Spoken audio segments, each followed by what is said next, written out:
We are live. Everybody.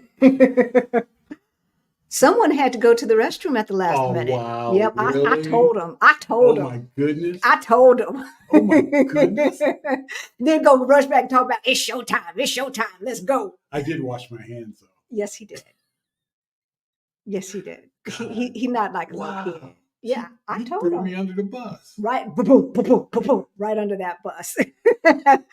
So today we are going to talk about we're going to talk about the Move to Portugal Summit. We are going to talk about the tax regime changes, proposed changes, and things like that. We're going to talk about living abroad in general, Portugal in general. We're going to share with you all of the wonderful speakers that we have for the Move to Portugal Summit. Okay. Right? What else are we going to talk about? Asking ourselves the question, is it still, is it too late to move to Portugal, or is it still okay to move to Portugal? Is it still worth it? But before we get into that, let's introduce ourselves. Y'all know us. Y'all know us. I got tire marks on my back.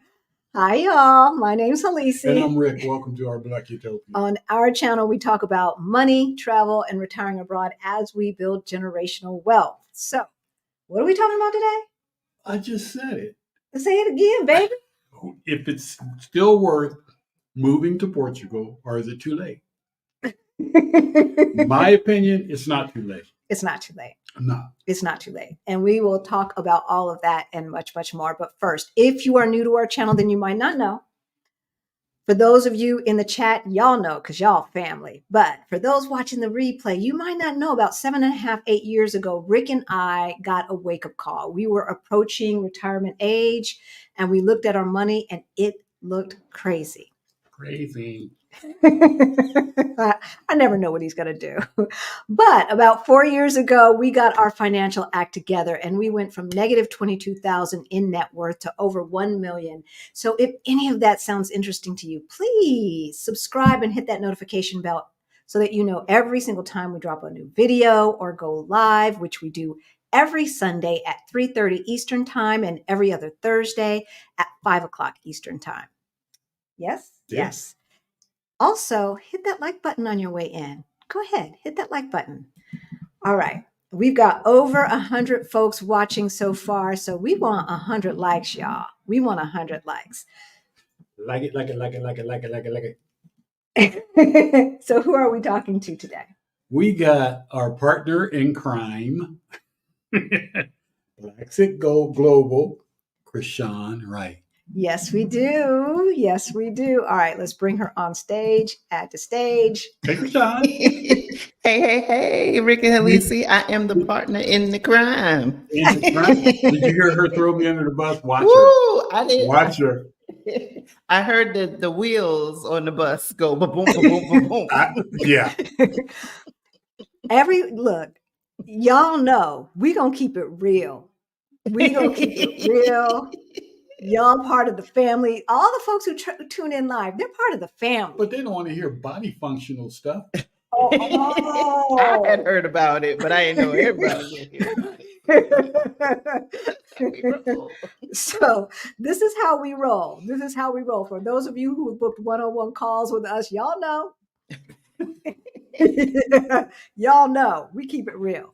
So, all right, Krishan, why don't you introduce yourselves? For those of there are some people, I see some new names in the chat, so we are going to say hello to them in a minute. But why don't you introduce yourself to those who may not know you?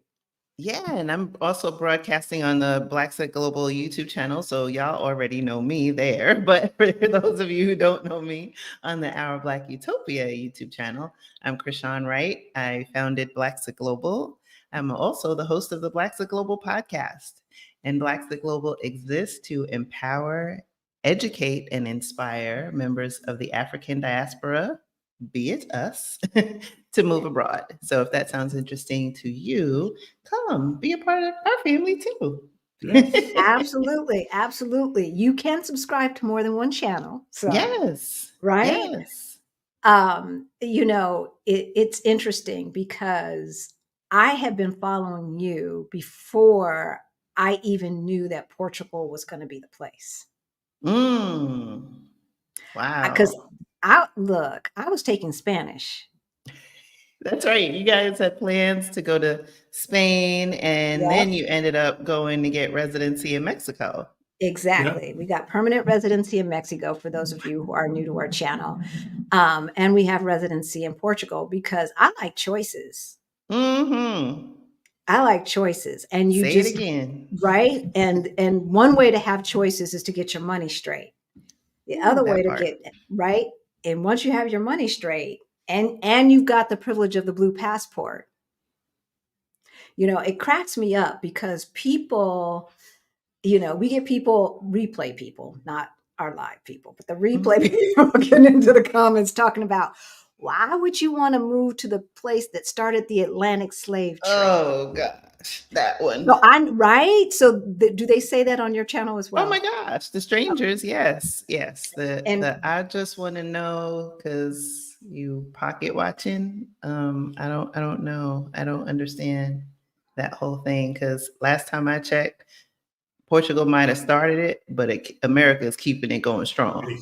Thank you. Okay, America is keeping it hello, going strong. hello. I'm sure our audience has read The New Jim Crow, Hmm. right? By Michelle Alexander. If you have not, go to your library, get the book, or download it onto your tablet, what you need to do, because, I have never felt the kind of oppression. I didn't even feel in South Africa the kind of oppression that I feel in the country of my birth.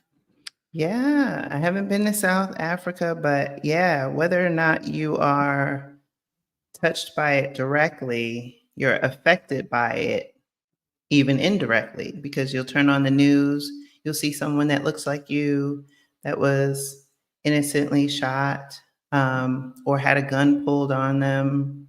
A lot of traumatic events that have happened in, all of us that are still here, right, Right. through the pandemic and witnessing all of that while still trying to keep a job, a roof over your head, kids in school, parents, stabilized because we're the sandwich generation. And then also having the media continue to replay traumatic events over and over and over again. And I mean, that's really where I was when I started Blaxit Global because it was putting me in a dark place. I was getting depressed. I was fearful knowing that 2023 was the year, but it felt impossible at that time. And so, even unfortunately, in the time since 2020, obviously, right, we saw George Floyd be murdered, Breonna Taylor, Ahmaud Arbery. But fast forward 3 years, still don't have the George Floyd Justice and Policing Nope. Act. We still have the Edmund Pettus Bridge is still named after Edmund Pettus, even though John Lewis died several years ago. He was beaten on that bridge during Bloody Sunday, never changed it then died, and his body was walked over that bridge. And fast forward to 2023, and his name isn't even anywhere, let No. alone take off Edmund Pettus's name off that damn bridge. So these Right? people that want to keep talking about why would you move to Portugal and America is so great, I'm giving you at least just a few examples to Right? illustrate why there's a flaw in that logic.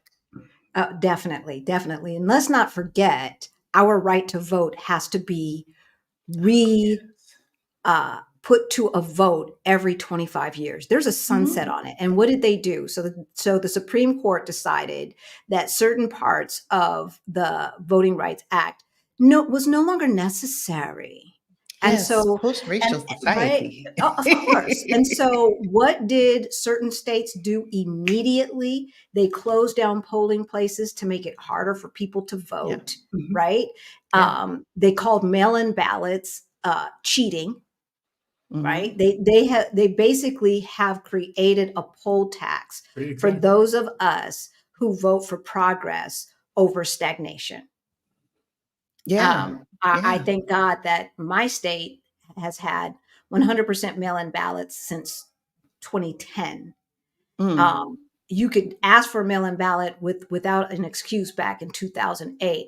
And so I never had to wait in those lines Yeah. in Colorado. And that was with a Secretary of State that was not on our side, but everybody else was on our side. So he felt pressured to have to do that, you know, Yeah. you know, but everybody doesn't have those guarantees. And so No. the other thing that's interesting is when they say, why aren't you considering Africa? Oh, look. I say any place that anybody wants to go on this No, earth, why aren't if they you want to go, considering? Why aren't you that's considering Africa? fine. No, Right? I see, haven't been yet, right? But that doesn't mean that we should if we don't want Yeah. to, because right. we're free. And that's the thing. Like, okay, number one, African Americans specifically who are multi-generational, who don't have immigrants that came to the United States that they know of, because those of us who come from people who were stolen, we truly, truly, truly are a people without a country. And so the notion that we're going to go to the continent, to any country on the continent, and they went, we've been waiting for y'all. No, it ain't like that. It is not like No. that. It is not like that. That's number one. Number two, I'm a spoiled American. I'm not going to be paying all of these people under the table to get information. That is not my notion of living a life of ease. And a lot of the people that make the comments about, well, you should be looking into the motherland, you should be looking at, they're not looking themselves. And they ain't even investigating been. it. They ain't even been. Oh, they're in America, most likely. They're- Keyboard yeah. bullies, with a no avatar, right? The little gray silhouette.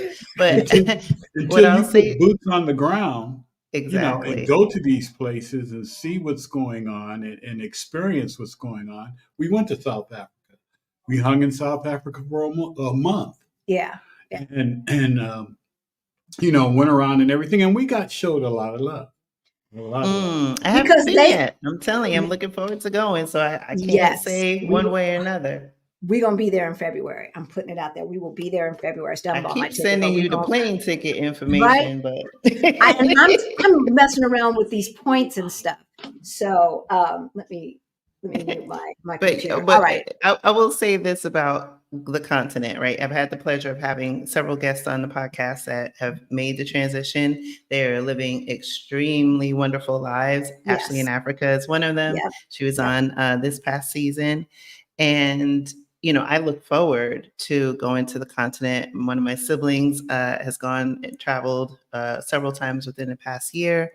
What I will say about that is, just like any place, wherever you want to go, right? But telling other people where they should go and telling other Black people where they should go, reminder, fact check, we are free. So we can move wherever we want or don't want, right? But to have to make it where we have to go a certain way or a certain place based on our skin tone, that also puts white people as the default and everybody else as the other. So it's like, oh, moving to Portugal, it's like, yes, predominantly there are white Portuguese, right? But I also see people who are from the diaspora here who speak fluent Portuguese because they were from a former colony. Or you could look at many different countries, and always is this assumption that we are in the minority, we are othered.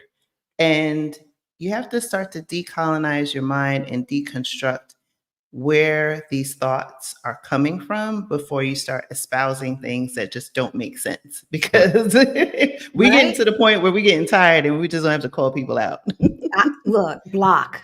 I will block you in a minute. Yeah, and there are Black folks who have been here for centuries.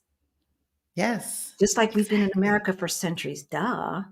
Yeah. Duh. Like, so it's just, it's a very narrow-minded view. And we're going to say hello to the folks in the audience, but I just want to make one more point. And that is that the least that the United States can do for us is the ability to go wherever the bleep bleep we want to go. We have you paid. bleeped? Oh, you good. I don't want to lose monetization. but we have paid the dues to have the privilege to go wherever we want to go. Yeah. And you and I and my wonderful husband, thank God, came up with the idea, because Lord knows I did, and I was learning Spanish, to be in Portugal.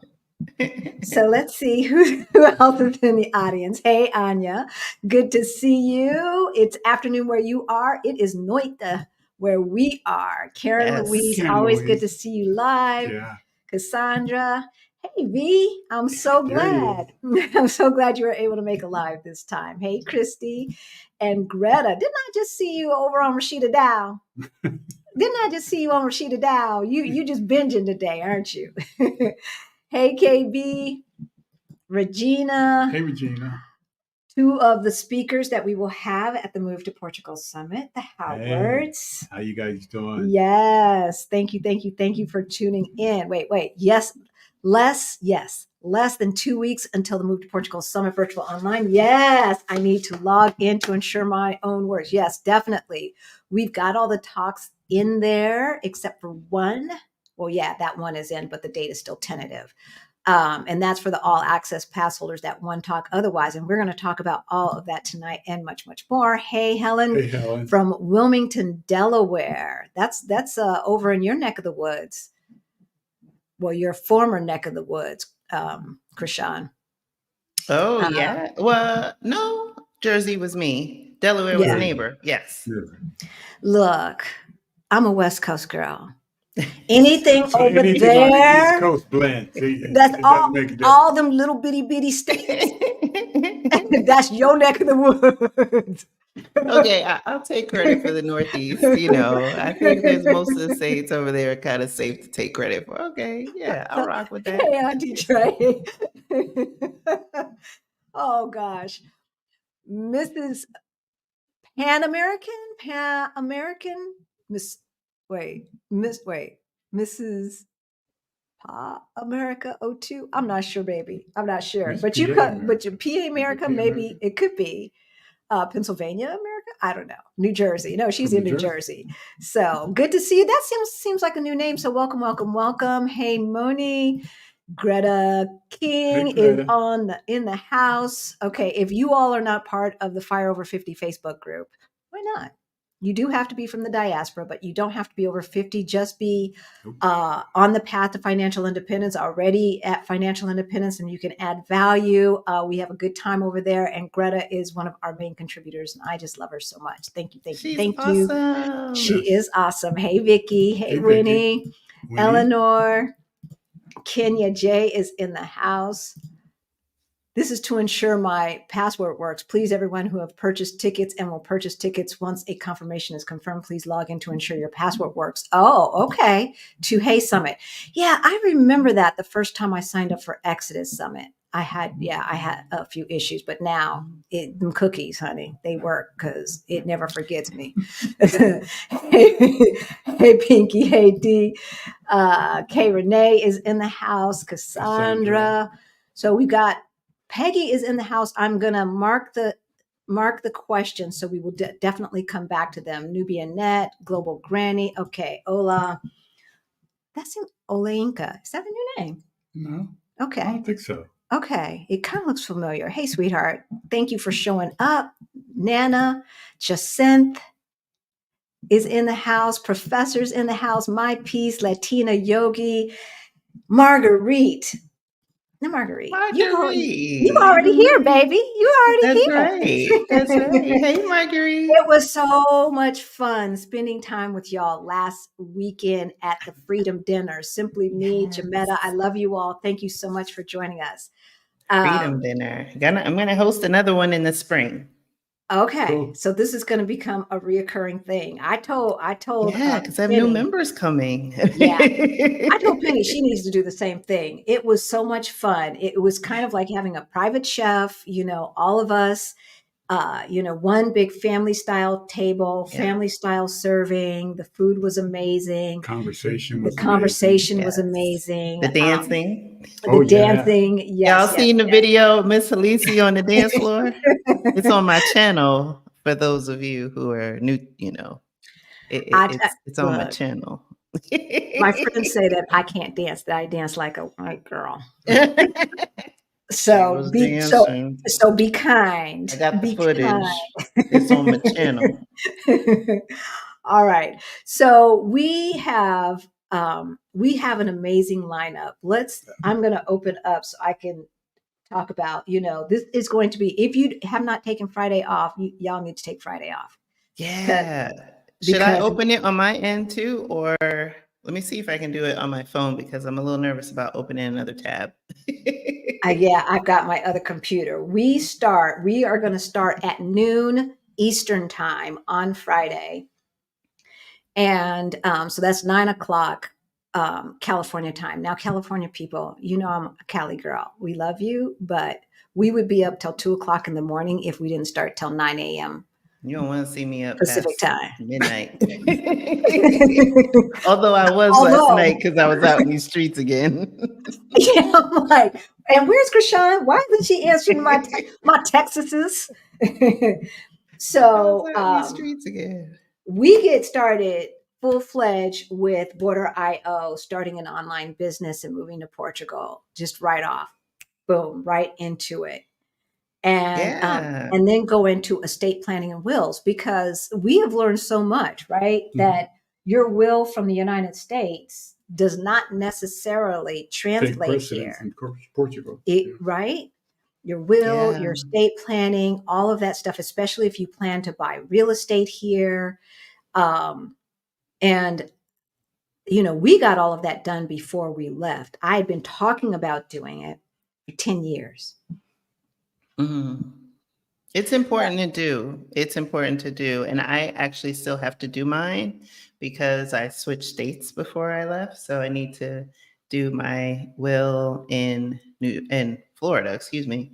But yeah, it's important whether you are a single person, a married person, if you are in a domestic partnership, it's important. There was recently, and I think I shared it with you, Halisi, where an LGBTQ person had moved with her partner a year ago and passed away a few weeks ago.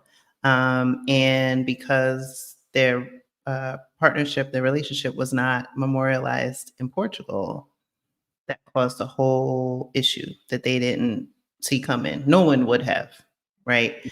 And that's why it's important, because you don't want to do all of the things to memorialize your relationship and ensure your status in one country and then come to another country and either lose the ability for your partner to find out information about, either your financial information, to make health decisions, anything related to your estate.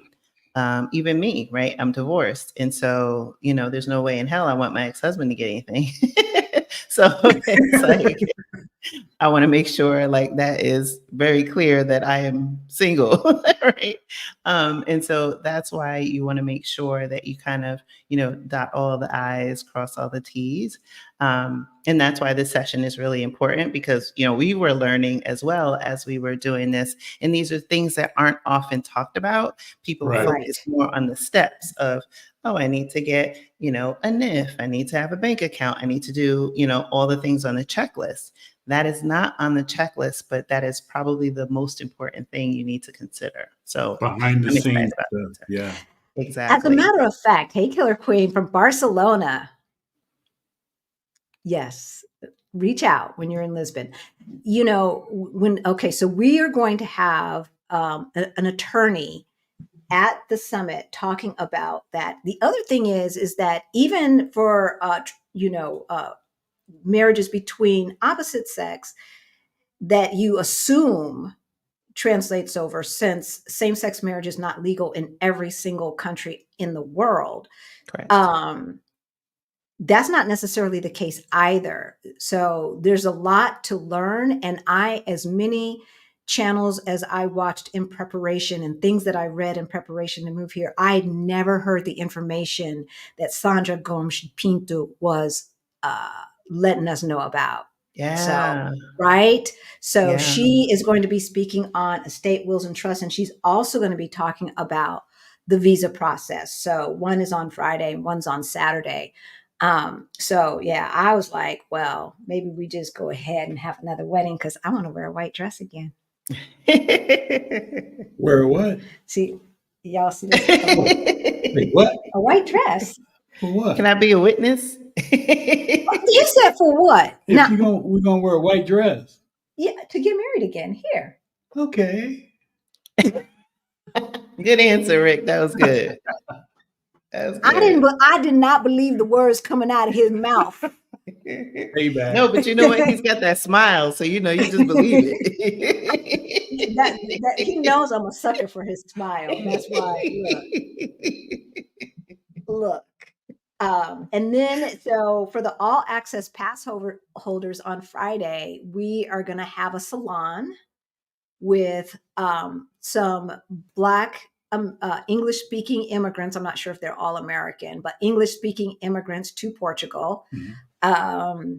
And we've got somebody from Porto, we've got somebody from Coimbra, we've got someone from the Silver Coast, from the Algarve, from Lisbon, from the LGBTQ couple, as well as the Lisbon suburbs. Yep. And so we've got you covered. And so if you want to hear, like, what is it like living in, especially away from Lisbon, for those of you who want to know about Lisbon, we've got the LGBT couple lives in the Lisbon suburbs. We've got a family who lives in the Lisbon suburbs. And then we have a couple that lives in Lisbon proper. So you will get different perspectives from them, as well as what's it like living in one of the smaller cities, or on the Silver Coast, or down in the Algarve, where it's much warmer and they've got those beautiful beaches. Well, Silver Coast has the beautiful beaches are everywhere. Some are just more beautiful than others. So, so that's going to be a salon that is going to go on at about 2:15 or so. And that's for the all access pass holders. It's going to be a private Zoom where you guys can be on camera, right? Go from room to room to room to room and talk to folks. We're going to have a lot of questions, be able to ask a lot of questions. Yeah. Stuff too. Yeah. So that's going to be really good. And then we are going to reconvene at 3:30 with the Black Men's Talk. Yeah, we're going to have a Black Men's Talk. We have a group of men here in Lisbon proper, that are going to... I think everybody's in Lisbon proper. No, because is Mel? No, Mel's not in Lisbon. He's in the suburbs. He's in the suburbs, but, Yeah, in the Lisbon region, let's just say. Because we always hear that, wait a minute. We always hear that. So we're going to, kind of get everybody's opinions and thoughts on living, moving, what it took to do it. Are they happy with their choices? And also take some questions too, if we, don't run out of time. We're very limited on the men's talk, but we're going to try to make the best of it. If you are not a menfolk, but you have a pet, and we get a lot of questions about this. Krishan moved with her baby. Yes, I did. Bailey, my little fur baby. She's so cute. She's so cute. She I know. I'm biased, other people. No, the dog is cute. Anybody who says they're not, they lying. They lying. So we will have Zach from Start Abroad, who's going to talk about pet relocation at the same time as the men's talk. Yes. So those will be dual sessions. And then we will talk about how to design and finance your dream life. Yeah, I'm looking forward to that one. So this is going to be about money. I'm going to have my notes. I'm going to have my notepad. We're going to talk about the money, because if you don't have your money straight, look, that's part of the freedom. That is part of the freedom, right? Yes. And so I think, I always kid that this is part of my reparations, because I'm able, because of the Blue Passport, to live in Western Europe, and I never thought that would be possible. No. Mhm. Right? To have Yeah. a life where I get to do my morning walk around castles. Mhm. I'm sorry, but the vibe, I just love the vibe, especially Yeah. when there's not a bunch of tourists. It was like I feel that way every morning. I'm like, I'm living my dream life. And even last night when I was out in these streets with one of our members and our Blaxit Global Passport members, and we were walking down this like, little tiny alley. And we went to dinner and then we were walking to this bar where I had this amazing drink. Oh my gosh, I have to go back.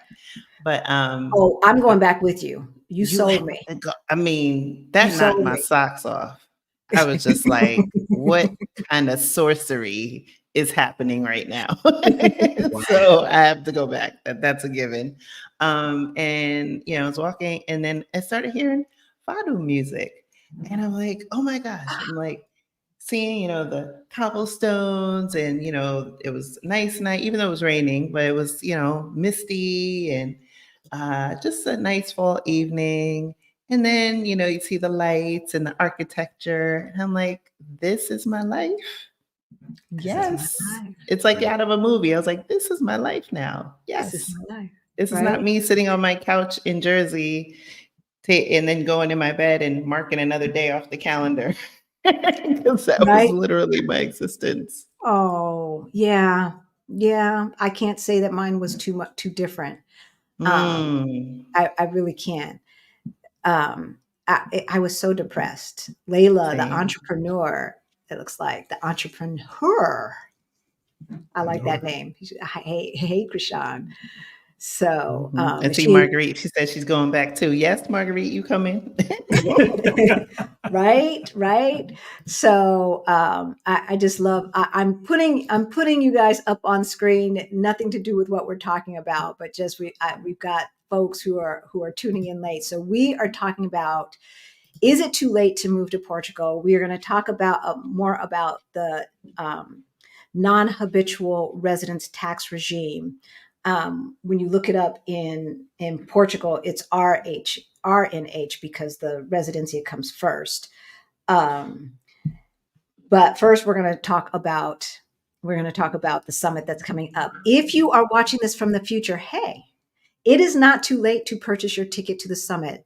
As a matter of fact, if you are watching this a year from now, it will not be too late to purchase your tickets to the summit. And 99%, 95% of the information will still be relevant and on point. So, so that's that. So lastly, we're going to have a Zoom happy hour. Everyone is invited. Unfortunately, it's still going to be kind of early in California. It's going to be 2:30, early happy hour. And then we are bringing in Adelia for the all access pass holders, creating a master move abroad plan and budget. And so that is going to be very exciting. That's a Good Friday. That's a Good Friday. That's a Good Friday. Indeed. But Saturday is going to be jam packed. Because we start off with a friend of mine named Mathilde who lives up in Porto. And yes, and she's going to be talking about making Portuguese friends. Because, Yes, and right, you need to. you really do, because it's good to have expat friends or immigrant friends from your home country, because they will tell you the things when you're looking for something, when you need to get something done, if you're looking for somebody to do your hair, things like that. We Mhm. understand what the American expectations are, the North American expectations. I'll even throw Canada in there too, right? We know what our expectations are. And so, we don't have to do any translation, Right. right? But it is important to have Portuguese friends as well, because they will tell you the things that a lot of folks who move here, who stay in the expat bubble, don't know. Yeah. No, yeah. Yes, I'm grateful for my Portuguese friends. And let me tell you, they have held my hand, made things happen. Just just even navigating language as I'm still learning. Yeah. And sometimes, like you're right. It's like you want to default to like a bubble because it's familiar, but the more that you extend yourself and make those local connections, Yeah. the better your experience is going to be. And Right. before I go a little further, I wanted to, because we started off this conversation about people telling other people where they should and shouldn't live. Khazarian Empire, I see your comments. It's not appreciated. I'm sure you're probably sitting on your couch in the States. But you know what? You can kick rocks and get off this live if it's bothering you that much. I don't see it. It must be down at the bottoms. Okay, I'm marking the questions, and we are going to pause before we get too much further into Saturday's lineup to answer some. Oh, there it is.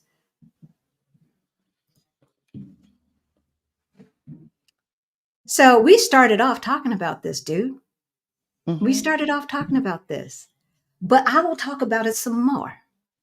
Because he wanted to be, he wanted Instead of finding Black countries, LOL. I am a spoiled American. I am almost 60 years old. I have worked hard. I have worked for the community. I have put in 70 hours a week. Miss me with that. I am not trying to go to a country where they have rolling blackouts, where the Uber will only take you this far, and then you got to pay somebody else to take you that far, where the water gets shut off and all other kind of nonsense. Nor do I want to go to an island where everything is imported. Miss me with that. I get to go wherever the hell I want to go because I have earned the right. But if that's what you want to do, you go wherever you want to go. To do it. Exactly. Right? And our best cities video points out we chose 2 cities from the continent that folks are moving to and folks that we have talked to like. But today, we're talking about Portugal because that is where our happy place is. Yes. And it's less expensive to live here than it is to live in a lot of African countries, especially when it comes to travel. If you want to travel, it's more expensive to get around the continent, even from country to country that are right next to each other. And the countries are smaller than a state in the United States. Yes. Right? We can go to Spain, we can go to Italy all day long for €40 round trip. Yeah. And one thing I will say about that is, I don't want to paint a broad brush in the sense that the reason why there are rolling blackouts in South Africa is because when white people ruled South Africa, they made sure that wherever Black people were, that the infrastructure didn't go there. Right. But that's not to say that it doesn't still occur where you have, times in which the power goes down and things like that. Or like you said, that it's more expensive to travel from country to country.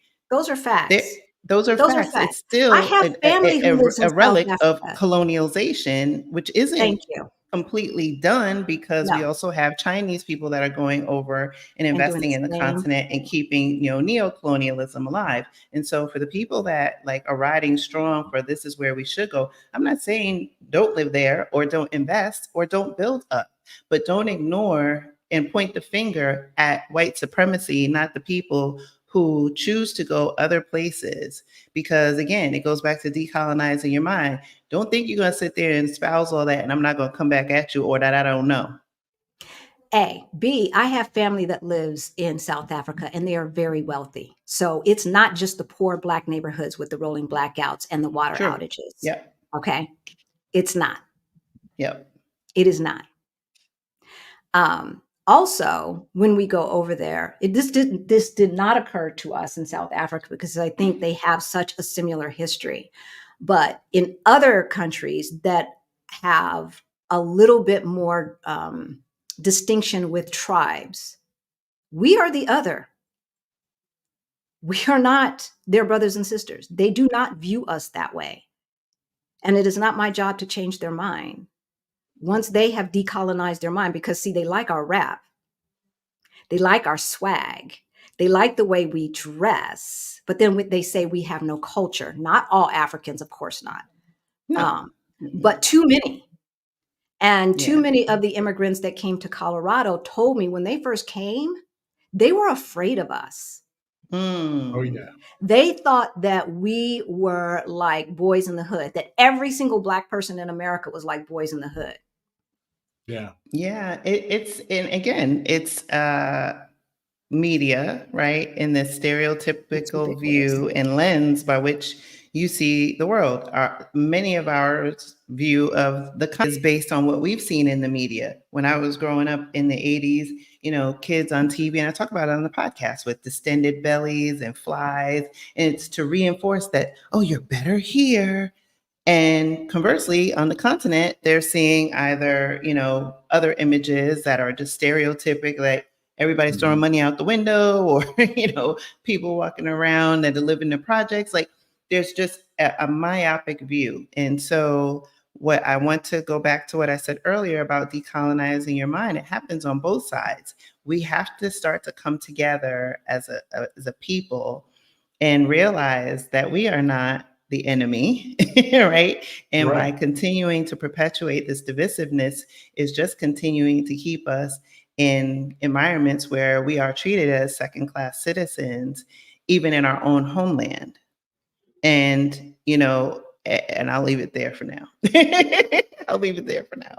Well, you're absolutely right. You're absolutely right. And, and we see it in our own country where Black folks, we are, because of this notion that there is just one pie, and once a slice is gone, it's gone, right? And Mm. so only one Black person can get this raise, only one Black person can get the promotion, only one Black person, right? And so they pit us against each other. Mm-hmm. And that same colonization of the mind happens on the continent as well. American media is ubiquitous. Westernized media is ubiquitous, and we see it everywhere. That notwithstanding, I think that it is important to realize that we African Americans are in a very unique position. And I'm talking about the ones, as I said at the top of the hour, the ones who are the ancestors of people who were stolen and then enslaved. We are a people without a country. They stole our religion away from us, our language away from us. Even in South Africa, they were not allowed in their own doggone country to have an African name. Mm-hmm. Right? We could not speak to each other in our native tongues. And so the notion that we owe people on the continent something, we need to go there and rebuild. Like, what do we know that they don't know? Like, we're the saviors. First of all, we're not the saviors. They can save themselves. They are bright, brilliant people, and they can save themselves. So we don't have to go there and build up anything. If you don't That's want number to. one. If you want to, And then, do yeah, so. but what we needed, like But they it's waiting not for, obligatory. right? Exactly, like they waiting for us. Come on, Americans, we can't do this without you. Give me a break. And number two, look, I'm But tired. that usually comes from the Hotep crew. The Hotep crew, because even when we had the Blaxit Global Facebook group, it was like 9,000 people in there, 9,000, and then me. And the Hotep crew would get in, and it was like, "Oh, y'all need to do this, from their couch in Kentucky." And I was just Or like, West Virginia. "Yeah, right, that part." And I was just like, I minored in African history. I actually had enough credits to major, but I had to take one more class and I was ready to graduate. But I was like, I don't profess to be a historian, right? Particularly because even in this body at 49 years old, I'm still learning things about our history, because our history has always been through the lens of whiteness. Right. And so, but I've yet to, and y'all are in the comments. So if anybody knows something to the contrary, please share, because I want to be educated. I mean this sincerely. Yes. But I've yet to read over the course of time where there were any ships from the motherland that came to the Americas to rescue other Black people that were enslaved in the Americas. Because if millions of people over the course of hundreds of years have gone missing and they have had loved ones, you would think at some point somebody would go look. Somebody, yeah. Right? So again, I'm not saying, my personal feeling is there are countries on the continent, maybe even the entire continent, that as part of the reconciliation can extend citizenship to their brothers and sisters that were sold off into slavery and their descendants. That would be a nice start. Yeah. Let's start there. That'd be a hell of a Right? start. That would be a nice start. Let's start there. Seriously. And you might as well extend that to all the Black folks down in South America and Central America too, that y'all sold off and sent over there, right? Yeah. Just in case my tutor's listening. So that's for the Hotep crew. Moving on. All right. So you're welcome. Yeah, got me started. Let me see these questions. I didn't even have a sip of nothing today. Y'all just getting all of this. I'm just drinking water all day. Right. I forgot my water. See, y'all, my mouth is dry. Okay, so Sheila, hi, Halisi, Rick, and Krishan. Thanks for all you do. You're very, very welcome. It is our pleasure. I've literally been binging on all of your Lisbon content. Can't wait to meet you all next June. Yay! Right. Planning my move for the end of September 2024. Yes. And do you have your ticket to the summit? Yes, so that get your ticket. And you might as well go ahead and get that all access pass so you will have access to the information for a year. Peggy, at the conference I attended, I shared your Fire Over 50 video. Thank you. With colleagues who are chairs and deans and are in toxic work in higher education. Oh, wow. And we're not aware of fire. Look, we weren't. Rick and I were not. Krishan was ahead of us, but we did not learn about fire until the pandemic. We understood debt-free living because that's kind of like a duh, right? Even though America kind of promotes you just keeping debt for your whole life so you can remain enslaved to them jobs that aren't loyal. Will you consider having a second virtual summit in early spring? Sheila? Not in the spring. Maybe a mini for those coming in June for your meetup and for the fire meetup. Sheila, my darling. No, they have a year access. Here's the deal. You have a year access if you buy your ticket. Yeah. Exactly. Up until this time next year. Yeah. This is a lot of work. And when I asked Krishan, early summer, late spring, I don't think I appreciated how much work goes into this. And just learning the technology, never mind getting the sponsors, getting the speakers, confirming with the speakers, make sure everybody's on the same page and all of that stuff, and working with people's schedules and everything else. Look, I'm supposed to be retired. And this is starting to feel like a job. Like YouTube doesn't feel like a job. YouTube is one of my happy places. I love talking to y'all and teasing my husband on air, but throwing me under the bus. But this summit's starting to feel like it has started to feel like real work for the last month, actually, truth be told. We're almost at the finish line. Yes, Cali folks can watch the replays, correct? Absolutely. I will be working on Friday. Yes, you can. Everybody can watch the replays for at least a month, and then all access for a year. Yes. So Rashida and Stephanie have set the standard, and and so we just copying what they do. I'm very confused on how much is required to have in a Portuguese bank account for the visa process. I've heard so many different amounts. I will be signing up for your summit. Great, Kay. Our immigration person said 3 months 3 months. of living expenses. So it's not an amount, a specific amount. Because if you're paying $3,000 a month for your rent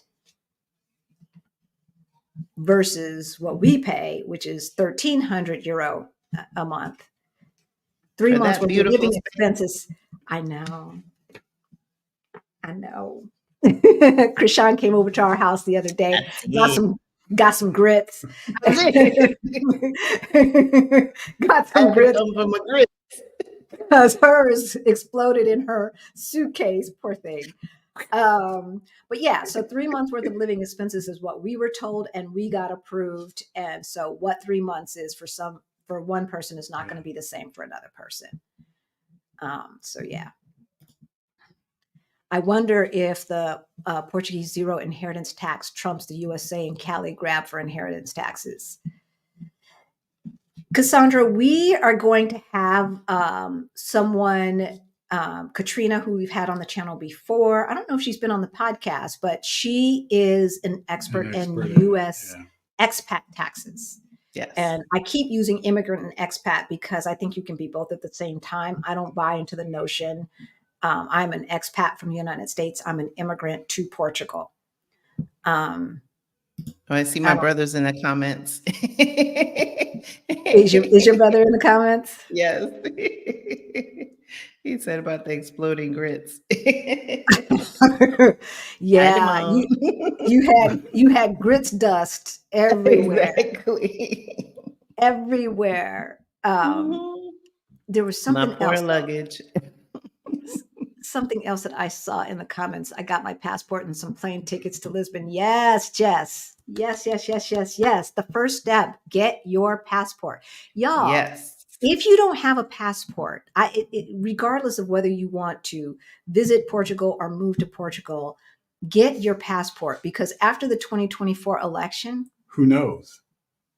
Exactly. They're not going to make it easier for us to get out. It's a 10-year investment. You get it. You don't have to do anything for 10 years. Yeah. Right? And you can't leave the country without it.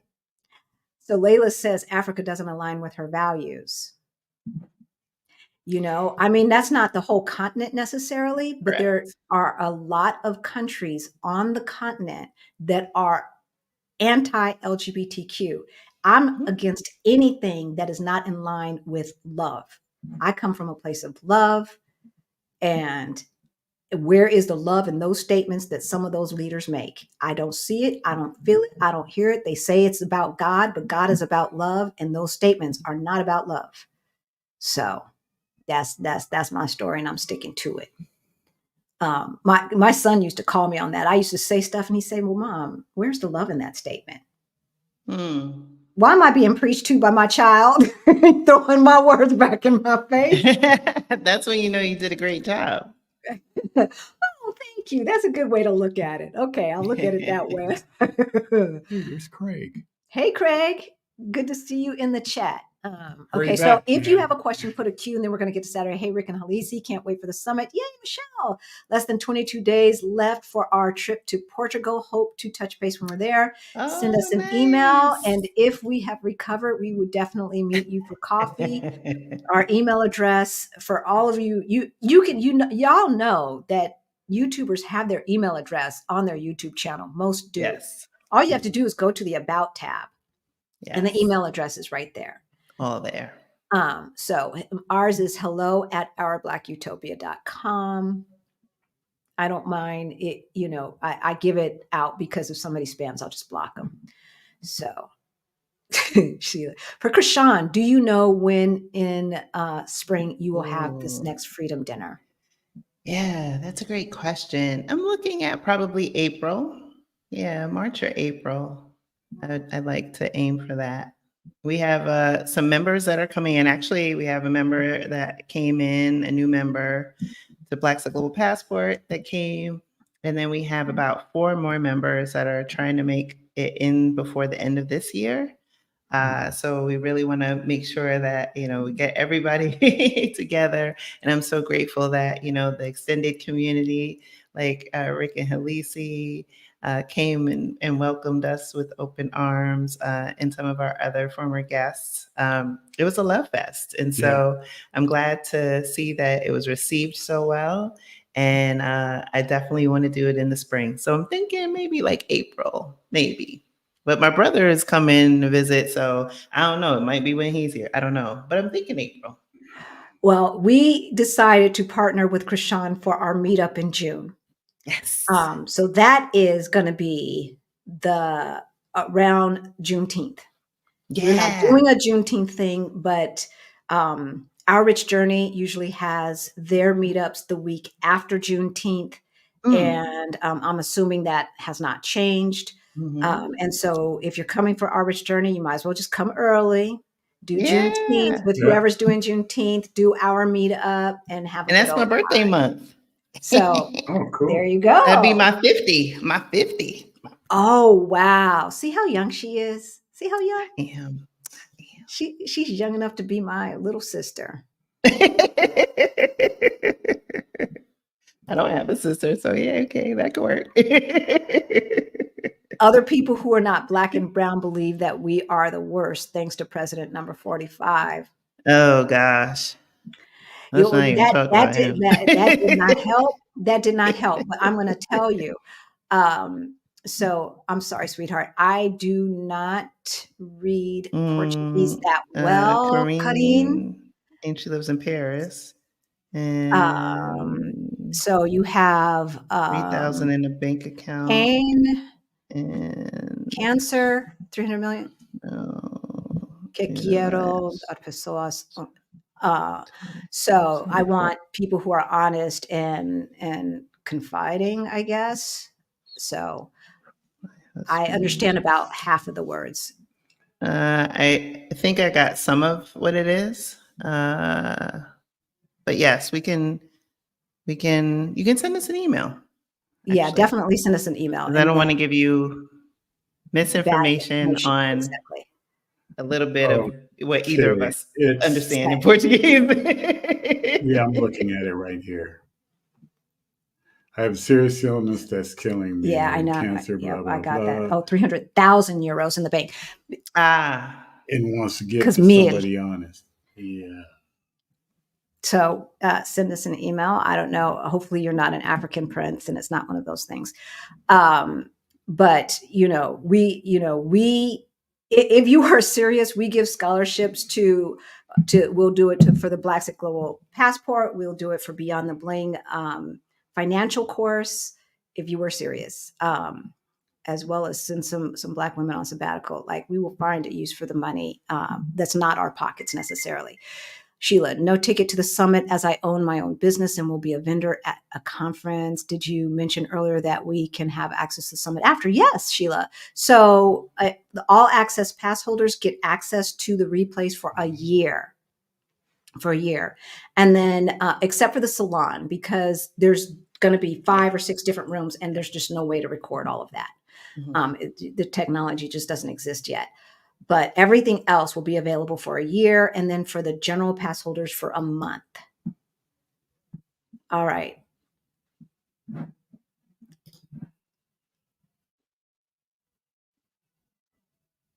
So my name is Halisi. It's Halisi. And sometimes we are enslaved in our minds. So not defensive, pissed off, because this is our channel and we can talk about whatever the hell we want to talk about. That's why. That piece right there. And because we get this all the time. We get it all the time. Every day somebody's in the comments. And at some point you're just like, shut the fuck up. See? And you said you wasn't going to curse. Wasn't me. You know? YouTube, it wasn't me. Moving along. Has anyone been looking at the House Hunter International shows? They show homes and areas to live in Portugal. I haven't seen that in a long time, Alberto. Somebody was supposed to be doing a House Hunter in Portugal. Yes. I did. I Yeah, yeah, reached out to Sheila, your them. I access. No did. I was apologies like, "Hey, I'm necessary. moving," and I didn't hear back from them. And you didn't hear back? Yeah, I was Mm-mm. thinking about doing that too, because usually you could already have the house picked out and they just make some drama around it, right? And Yeah. then you know. So I thought about that, but shoot, we were so stressed out moving here that you know. So Sheila, Yeah. yeah. Last thing you need is a camera in your face. Exactly. Because Yes. y'all wouldn't have liked Yes. what you saw. Sheila, no apologies necessary. Hey guys, we've had some incredible moments since we arrived in Portugal a few days ago. Your kindness and hey, Amani, I didn't even look at the Thank you so name. much. Fun-loving spirit has really helped make our trip even better. Thanks for the hospitality, Oh, Moni those and were the people Ken. that you were with the other Yes, You day, two are right? so yes. Yeah. oh your hair is Oh, I'm sorry truly I awesome. didn't get Truly, to truly. see you. Oh. I know, right? All right. All right. I'm going to start starring questions and we are going to get back to all things Portugal. And hey, Malcolm, good to see you in the chat. Hey. Hey Malcolm. He was out in these streets. Hey. He's going to be one of the speakers at the men's That's talk. right. That's right. And thank you He so was much for looking being at here. Ghana until he heard about their LGBTQ policies. Yeah. That piece. That Yeah. piece. That's not like, where is the love? I'm just Mhm. looking for the love. What did I Craig am say? looking for the love. I don't know if that was a question. You passed it to me. Craig, at Halisi, good point about expat versus immigrant. I recently heard expats move from the imperial center to the periphery and immigrants move from the periphery to the imperial center. Interesting. Interesting. And I suppose one could say that. I could see how people could say that. Mhm. America definitely thinks it's an empire. And I suppose since we still own places that we barely give a vote to, yet we control them, I guess it still is an empire. All right.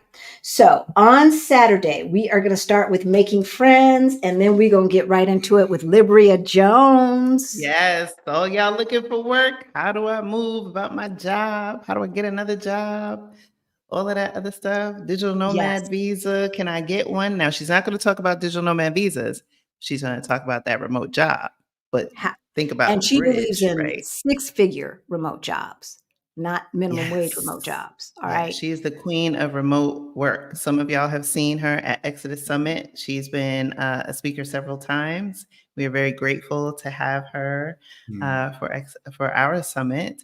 And so definitely make sure that you attend if you're curious about, hey, how do I get that remote job that allows me to live in Portugal? Yeah. Or you're getting, laid off because a lot of companies are doing layoffs. LinkedIn just laid off 700 people last week. Wow. There's been notice of layoffs for several other people, several other companies prior to year end. And so I would say be proactive. Don't, try to take advantage of this session and plan accordingly. So if/when it happens, or if it doesn't happen at all, you get to decide on your terms and be in the driver's seat.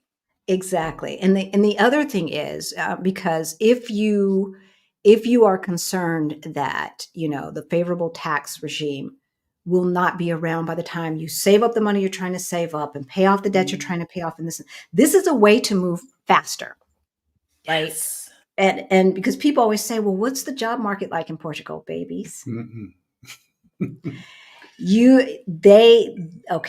of the reasons why Portugal is affordable is because unfortunately they have a low minimum wage, right? Very low. And it's very low. And I believe that they should raise it, but I'm not a citizen. I'm a guest here. And you're no longer in politics. And I'm going to act like I'm a guest here. So Yes. I do have some home training. But I say that to say that the notion that we used to have last century, where we would move to a country and think about their job market, that's not what you don't have to do that anymore. No. You can work for a global company online or work for an American company online that allows 100% remote work from anywhere in the world. And instead of moving in 2025, 2026, you can move this year. or Yeah. 2024, right? Yeah. Just make that Legit. move. And with making that same amount of money, but then your expenses go down, like our expenses went down by 2/3, you can Same. pay off that Yeah. debt more quickly. Yeah. If that's one of the things holding you back. Okay, we were just coaching a couple, and they wanted to move to Mexico, and so Mara and Angela, if y'all watching, we're gonna hook you up with this really cool couple that is gonna be down in Querétaro, Ooh. right, lowering their expenses, paying off that debt, and yet still maintaining Still a maintaining. nice Yeah. standard of living Yeah. in a place that does not view them as born suspect, in a Ooh, place that part. where they can sit in the park without somebody coming up to them asking, "What are you doing in this neighborhood?" Mm. Right? Right? Or gun violence, right? Like, Yeah. Yeah. So it's bad here it, or bad in the States. it's bad in the States. It's bad. Yeah, gun violence is not a thing in Portugal because you have to jump through so many hoops to get a gun. I know that there have been questions before this, but this reminds me, can we submit questions in advance to make sure that they are addressed? Yes, for those of us who are working on Friday and will watch the replays. We're going to put out a form to the folks who have tickets, and we are going to ask questions, especially for visa, healthcare, the major ones. I'm not sure if we can do it for every single one, Cassandra, but definitely for the major ones. So, all right. So after Libria Jones comes on and tells you how, gives you the tools that you will need to find the job so you can get out of Dodge sooner than later. Survey questions. I had been, this has been on our mind, and we had already talked about that, Cassandra. And I just kept forgetting to write it down. So I'm going to unstar that. So after Libria Jones, then we have Sandra Gomes Pinto. One of our summit sponsors. Yes. SGP is one of the overall summit sponsors, along with Serenity Care. And so she's doing 2 sessions. Serenity's doing 2 sessions as well, or a session and a half. So she's going to be talking about trust, wills, and all of that on Friday. And then she's going to come back on Saturday and talk about the visa process and what is required for the major visas that our audience will be interested in. And so, yeah, we will be taking questions at the summit, but we will ask in advance as well, because there will be a limited time to take questions. Yes. And for those that don't know, Sandra, she's been on my channel a few times. She's a Portuguese immigration attorney. She lives in Portugal.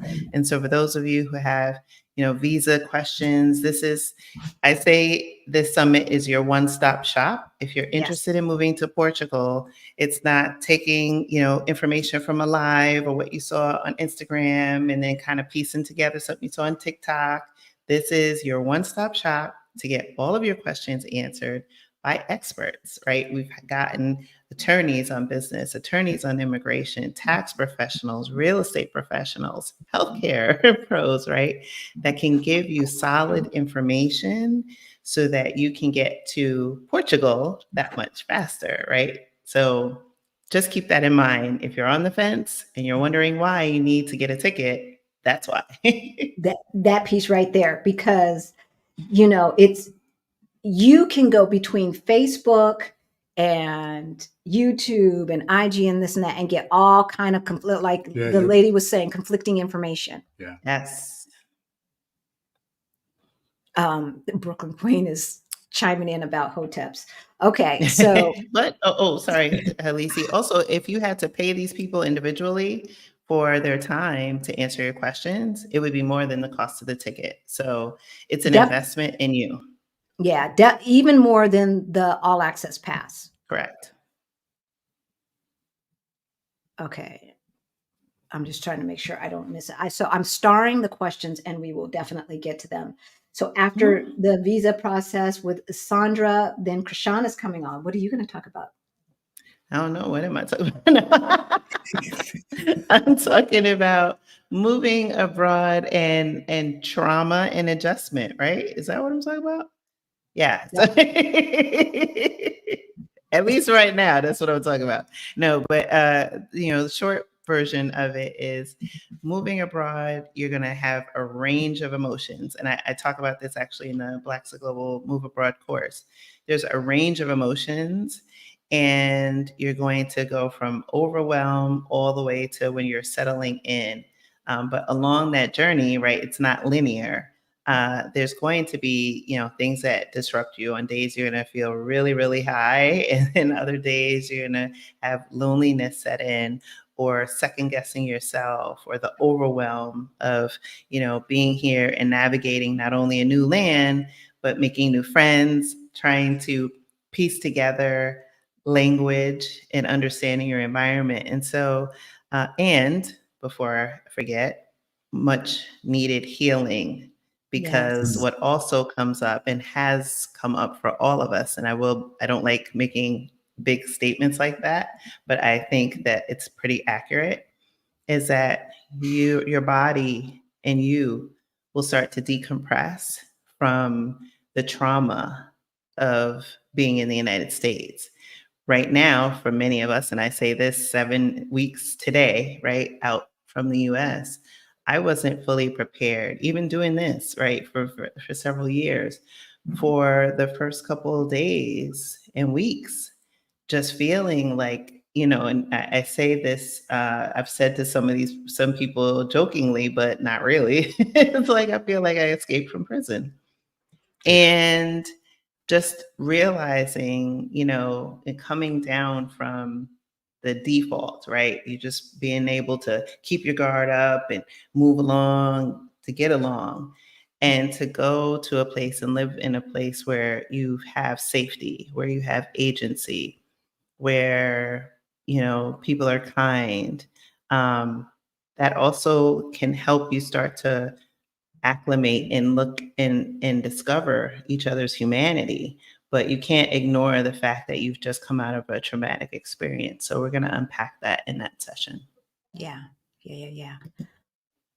Antonio, hola. I didn't mean this in a negative way, but the minimum wage in America is much higher. And of course, our cost of living is much, much, much higher too. So it puts us in the same position in the United States. If you make minimum wage in the United States, it's hard to find a place to live without roommates, et cetera, et cetera. And so, but if you're taking a salary from America and bringing it here, then that gives us a little bit more wiggle room to spend money in the shops and things like that to help the economy. So definitely not from a negative point of view, sweetheart. Seriously. Though I do hear complaints from the people at the grocery store, the people that I've made friends with. I have heard complaints about the salaries.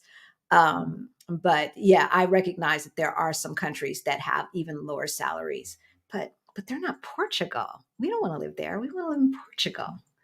So, so yes. All right. So, and I'm glad that you're talking about the trauma, because I have to reiterate something, and I've got to go back and watch this before I lose access on Exodus Summit. The lady who said we are holding 7 generations of trauma in our bodies. Oh, yes. That was a 7 powerful session. generations. And I remember reading from neurologists that trauma gets passed down in the DNA. Yes. Because when trauma happens, it actually changes our physical bodies, right? And so once that happens, it's done. It's done, and that gets passed down. And so, when you look at all of the isms that we have, it's no wonder. And then here's the thing: when you don't have to work 70 hours a week, like I was working, you have time to think. Yeah. And when you have Yeah. time to think, that means you have to deal with the stuff that is going on in your own head. Now, what I realized when we went back to America in July, a lot of the negative tape recorders turned back on. It's like I went right back into all of that negativity. And it's easier, I find it easier to turn them off in a different environment. Um, Not to say that I've turned them off 100%, but you know, and so something in America triggers me. It just triggers me. And so someone was saying less Karens, definitely less Karens. Yeah, less Karens. And even though we did run into a Karen, she wasn't. Ooh, I heard about that. She wasn't talking. I heard about that night. Yep, she wasn't talking to you. We saw two. We ran into two. Who's that? We ran into the one lady that was kind of liquored up, right? And then the girl that wanted cheese. Oh, she was an American though. Well, she was a Karen. Yeah, but she was American. She was a tourist.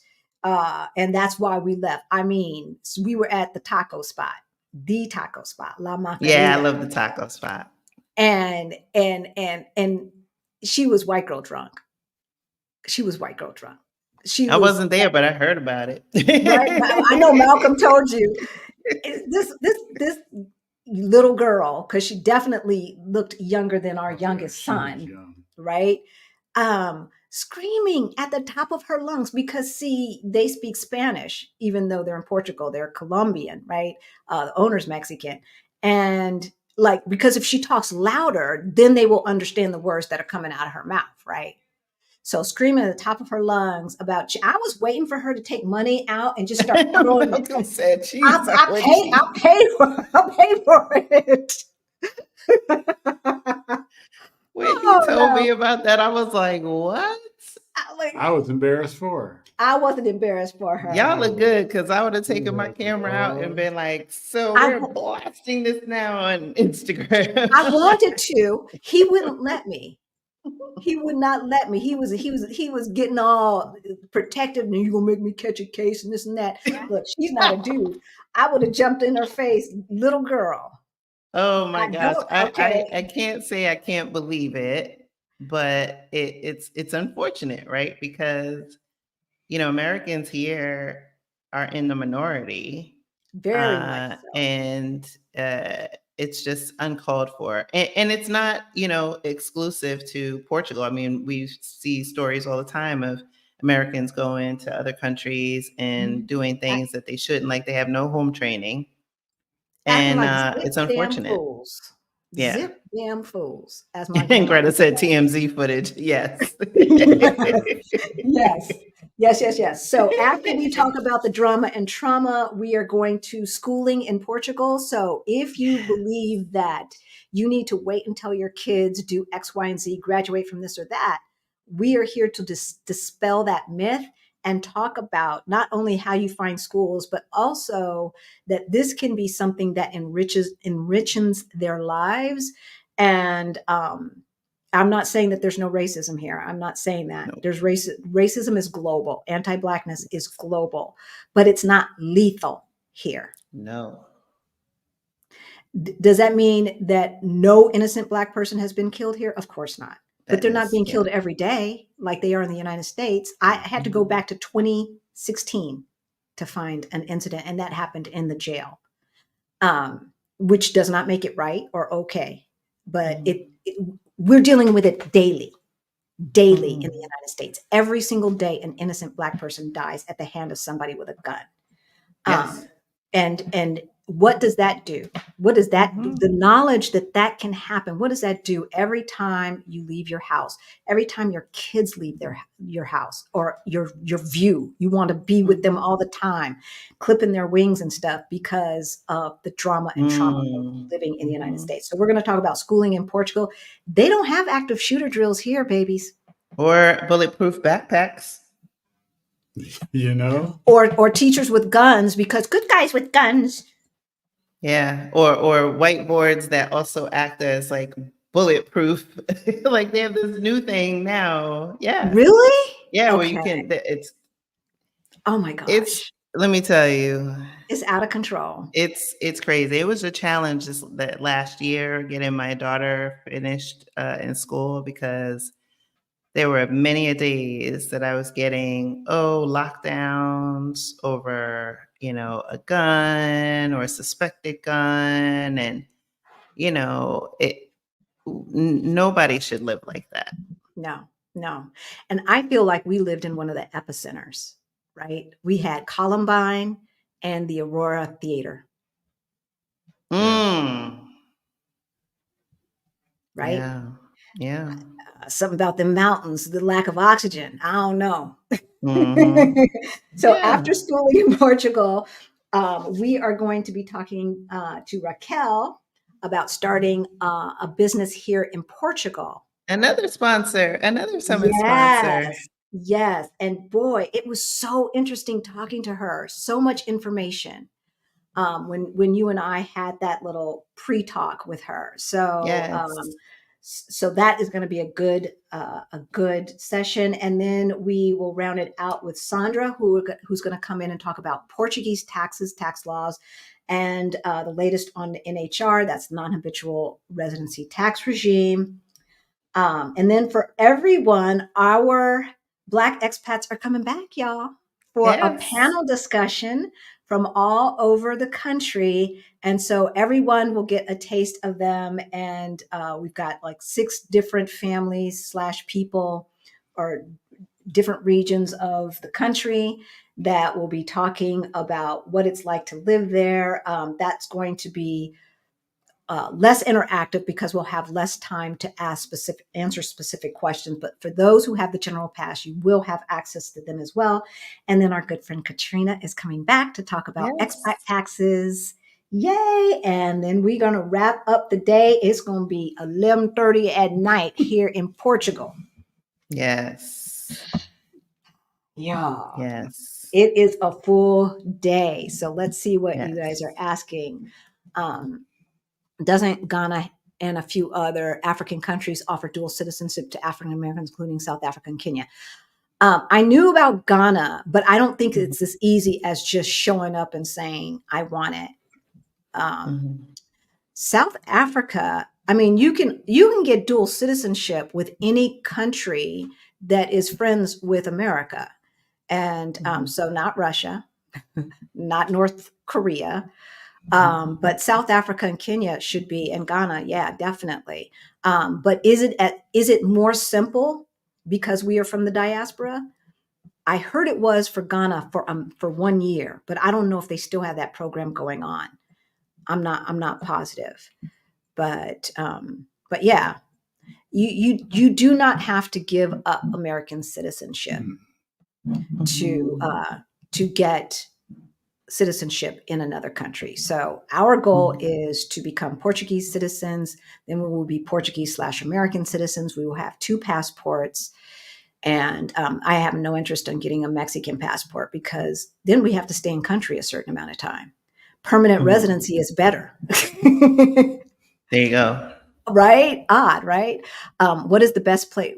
What is the best place to stay when I do my scouting trip earlier next year? Ooh, great question, because I'm hosting a house. If you haven't heard, I am hosting a scouting house in August of 2024. It's called Nomad Noir. You can do a 3-week stay or 1 week and get to know Portugal with me as your host. I love it. I So love it. if you're interested in that, let me see. I don't know if I can drop it in the comments. I have to pull it back up, but if I can't share it, I'll give it to Put you. it in Let the me private see. chat. Yeah, put it at least in the Okay. private chat, and then I can put it in the chat. But if you're coming like in January, February, something like that, we did do a video called Airbnb Do's and Don'ts, and it's all about scouting trips versus a vacation, where to stay for scouting versus where to stay for vacationing. So you might want to check out that as well if you are coming earlier than August.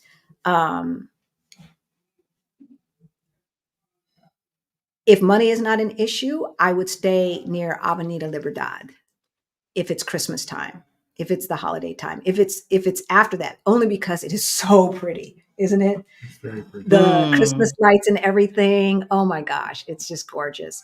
But if it's after that, then I would go ahead and watch the video, and with the video, in that video, in the description is a link to a map that I created. I got 2 different maps and put them together, one with the metro system and one with the different neighborhoods or freguesias.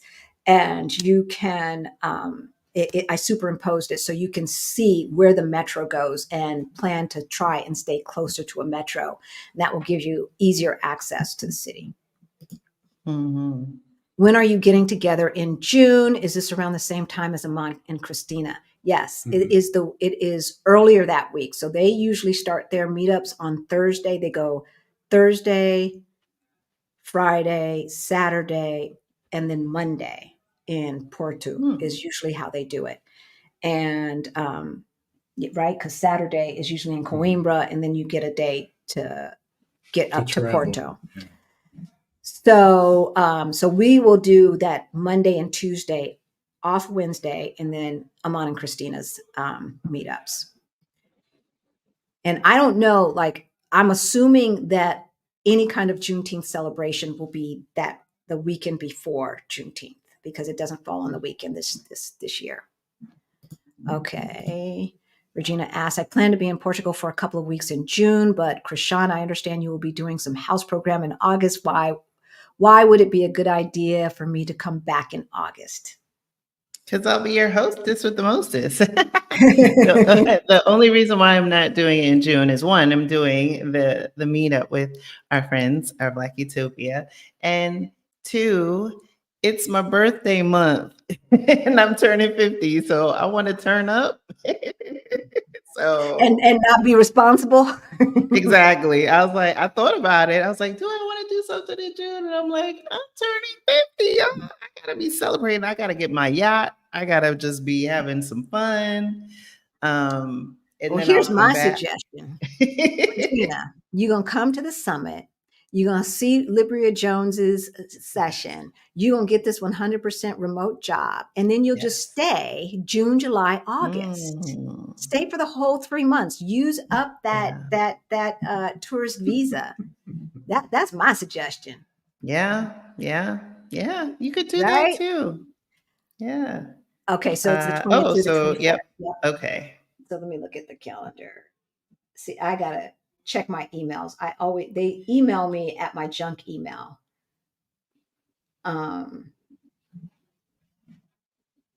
So they're doing Tuesday, Wednesday, Thursday, Saturday, Friday, Saturday? Really?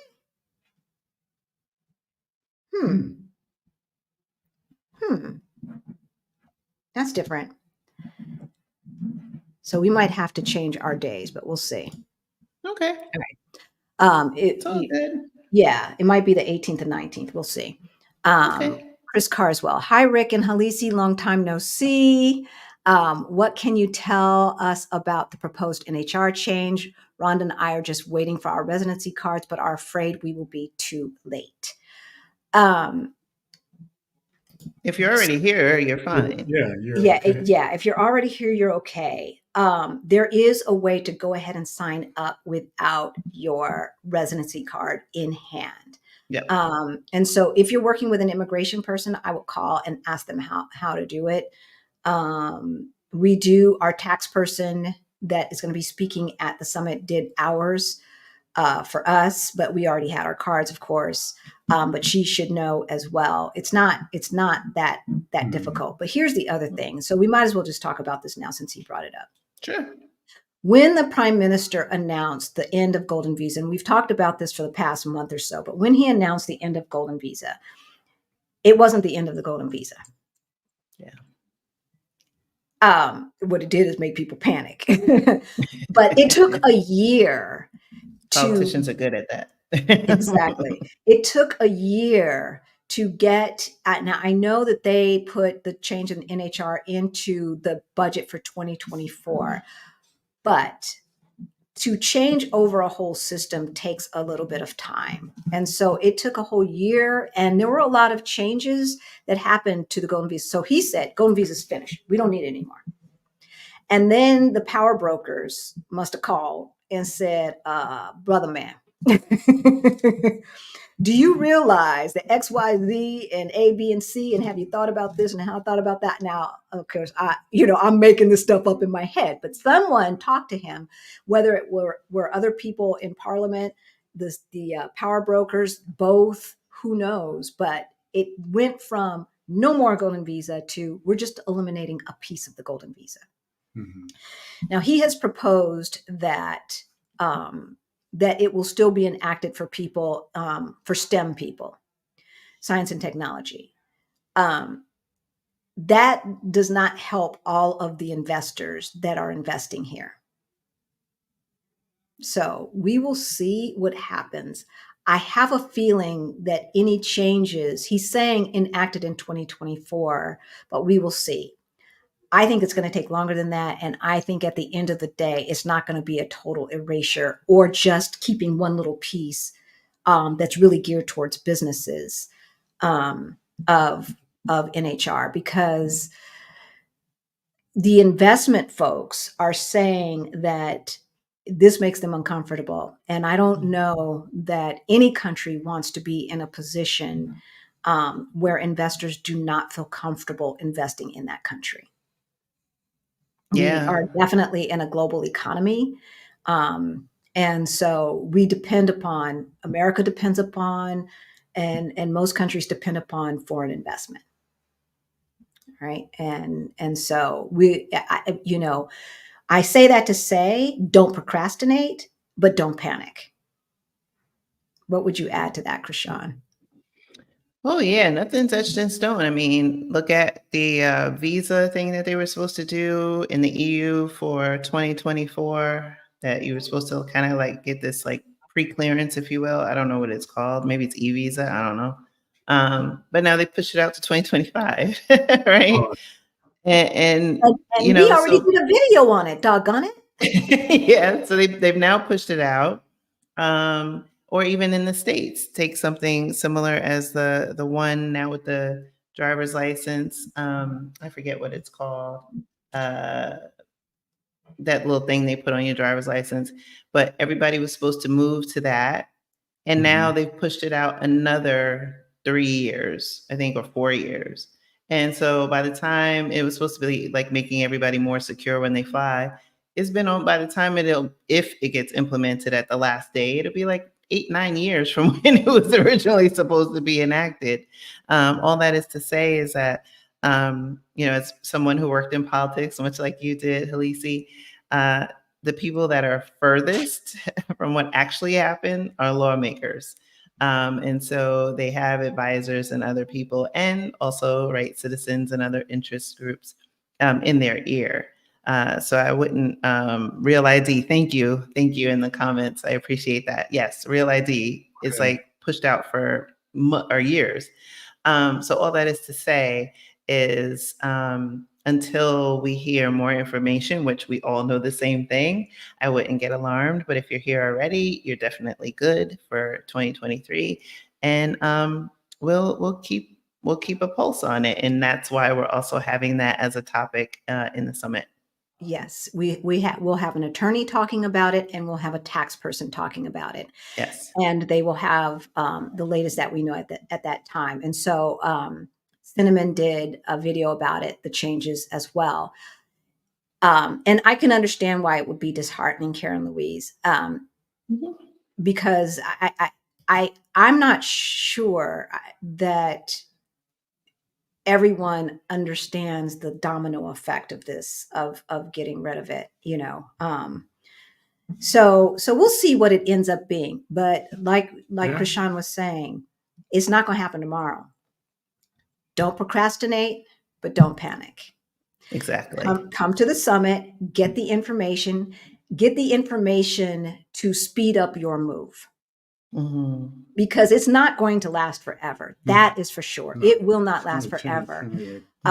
Just like it changed from 0% to 10%, it's not going to last forever. And then the other thing is, we will have a tax person there. We will have Katrina there talking about expat taxes for Americans. If you're not from America, some of it will give you questions to ask your tax person if you're in another country. But also talk to a tax person here. You can talk to the one that we have at the summit and ask her about your individual situation and what this will look like for you, because it's not just a flat tax. You have write-offs. Yeah. It's important to know what your tax exposure might be. Yeah. That said, I've been doing this for several years now, and taxes are not things that are at the top of anyone's move to Portugal. Like, why am I moving to Portugal? It's usually like safety, quality of life, right? Better standard of living, weather, culture, food, etc. No one I've yet to meet was, I came here for the tax break, right? And so if that change does get implemented and that is your like no-go, and it's nothing wrong with that if that is, right? But what I really want to challenge you is to really, and I always say it on the podcast, is like understand your why. Be very clear about what you're leaving and why, and then what you are moving towards. And so I would encourage you to look at it and, like I said, get consult. I can't make the decision for you, but definitely think about it. Don't use the change in the NHR, potential change in the NHR, as a reason not to do it, because I talked about this on a live recently. Sometimes we self-sabotage our own move because we're creating mountains out of molehills, or we're so used to things either changing or going wrong that we do that and self-gaslight ourselves and continue to move the yardstick. And we can't say we want to do something, and then if something changes, which everything in life changes, don't use that as a reason to count yourself out and to clip your own wings. Get the information, make the best decision that you can, and be comfortable with whatever consequences arise from that decision. Truly, truly. And also be aware of the taxes that you're paying now. Yes. Some of the taxes show up in different ways, especially if you live in a red state where they don't have income tax or they have very low income tax. What they have is fees. Everything has a fee because they have to get the money from somewhere. And so these are like hidden taxes that we're not aware of. We are going to do the episode on the healthcare system. But, we just got, what was the bill for seeing the specialist? My portion of it? Yeah. €15. It was €35. And we paid €15 because of our private insurance. There are hidden taxes with living in the United States that you might not be aware of because they're not called taxes. There's people in politics like to rename stuff. It's a tax. It's a tax. If and that's why what was it in Missouri? That's what happened there. The first uprising that happened in Missouri over Michael is because those folks were so angry. No, they didn't have high taxes. What they had is fees. And, you get a jaywalking ticket and then you couldn't take, and then you had to go to court. And so they would just pile fees on top of fees on top of fees. And we don't look at those as taxes. But they are. Any money that you have to give to the government is a tax, you know.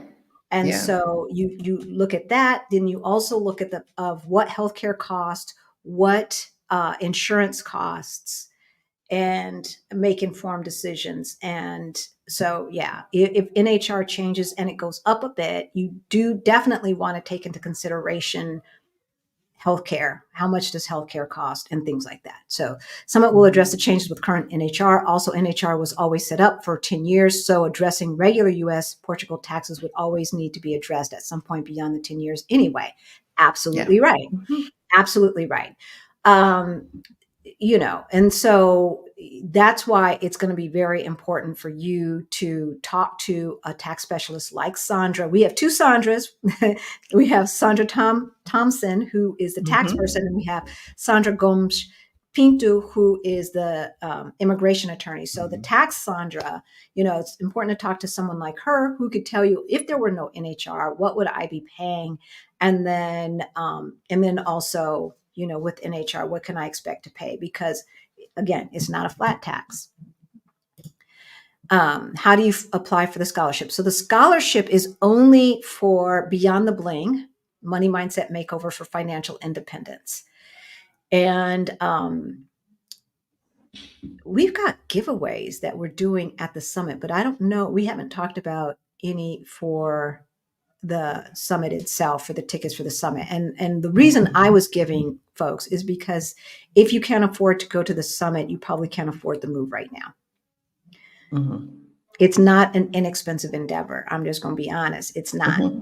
So that's one of the reasons. But if you need to get your money straight for Beyond the Bling, send us an email, hello@ourblackutopia.com, and let us know what you hope to get out of it.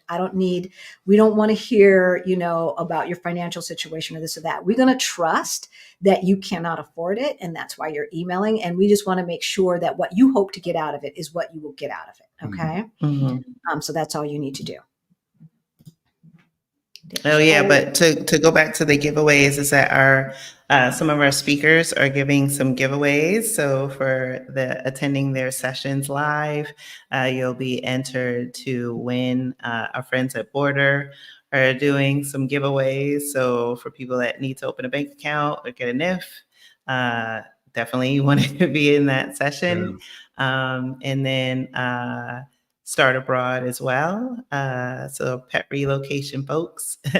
So definitely make sure that you attend hopefully all of the sessions, but those in particular, because those are some awesome giveaways. Yeah, definitely. Do you happen to know? There you go. Yeah, very, very grateful. Very grateful. Do you happen to know what opportunities there are for American educators in Lisbon as an educational administrator in the U.S.? I'm trying to figure out possibilities in Portugal. No, I don't know. I do know that there are quite a few international schools here. And I think at least one of the families that's going to be talking about schooling in Portugal has their kid in an international school. I would also look at the universities. We did do a show about finding educational opportunities around the world.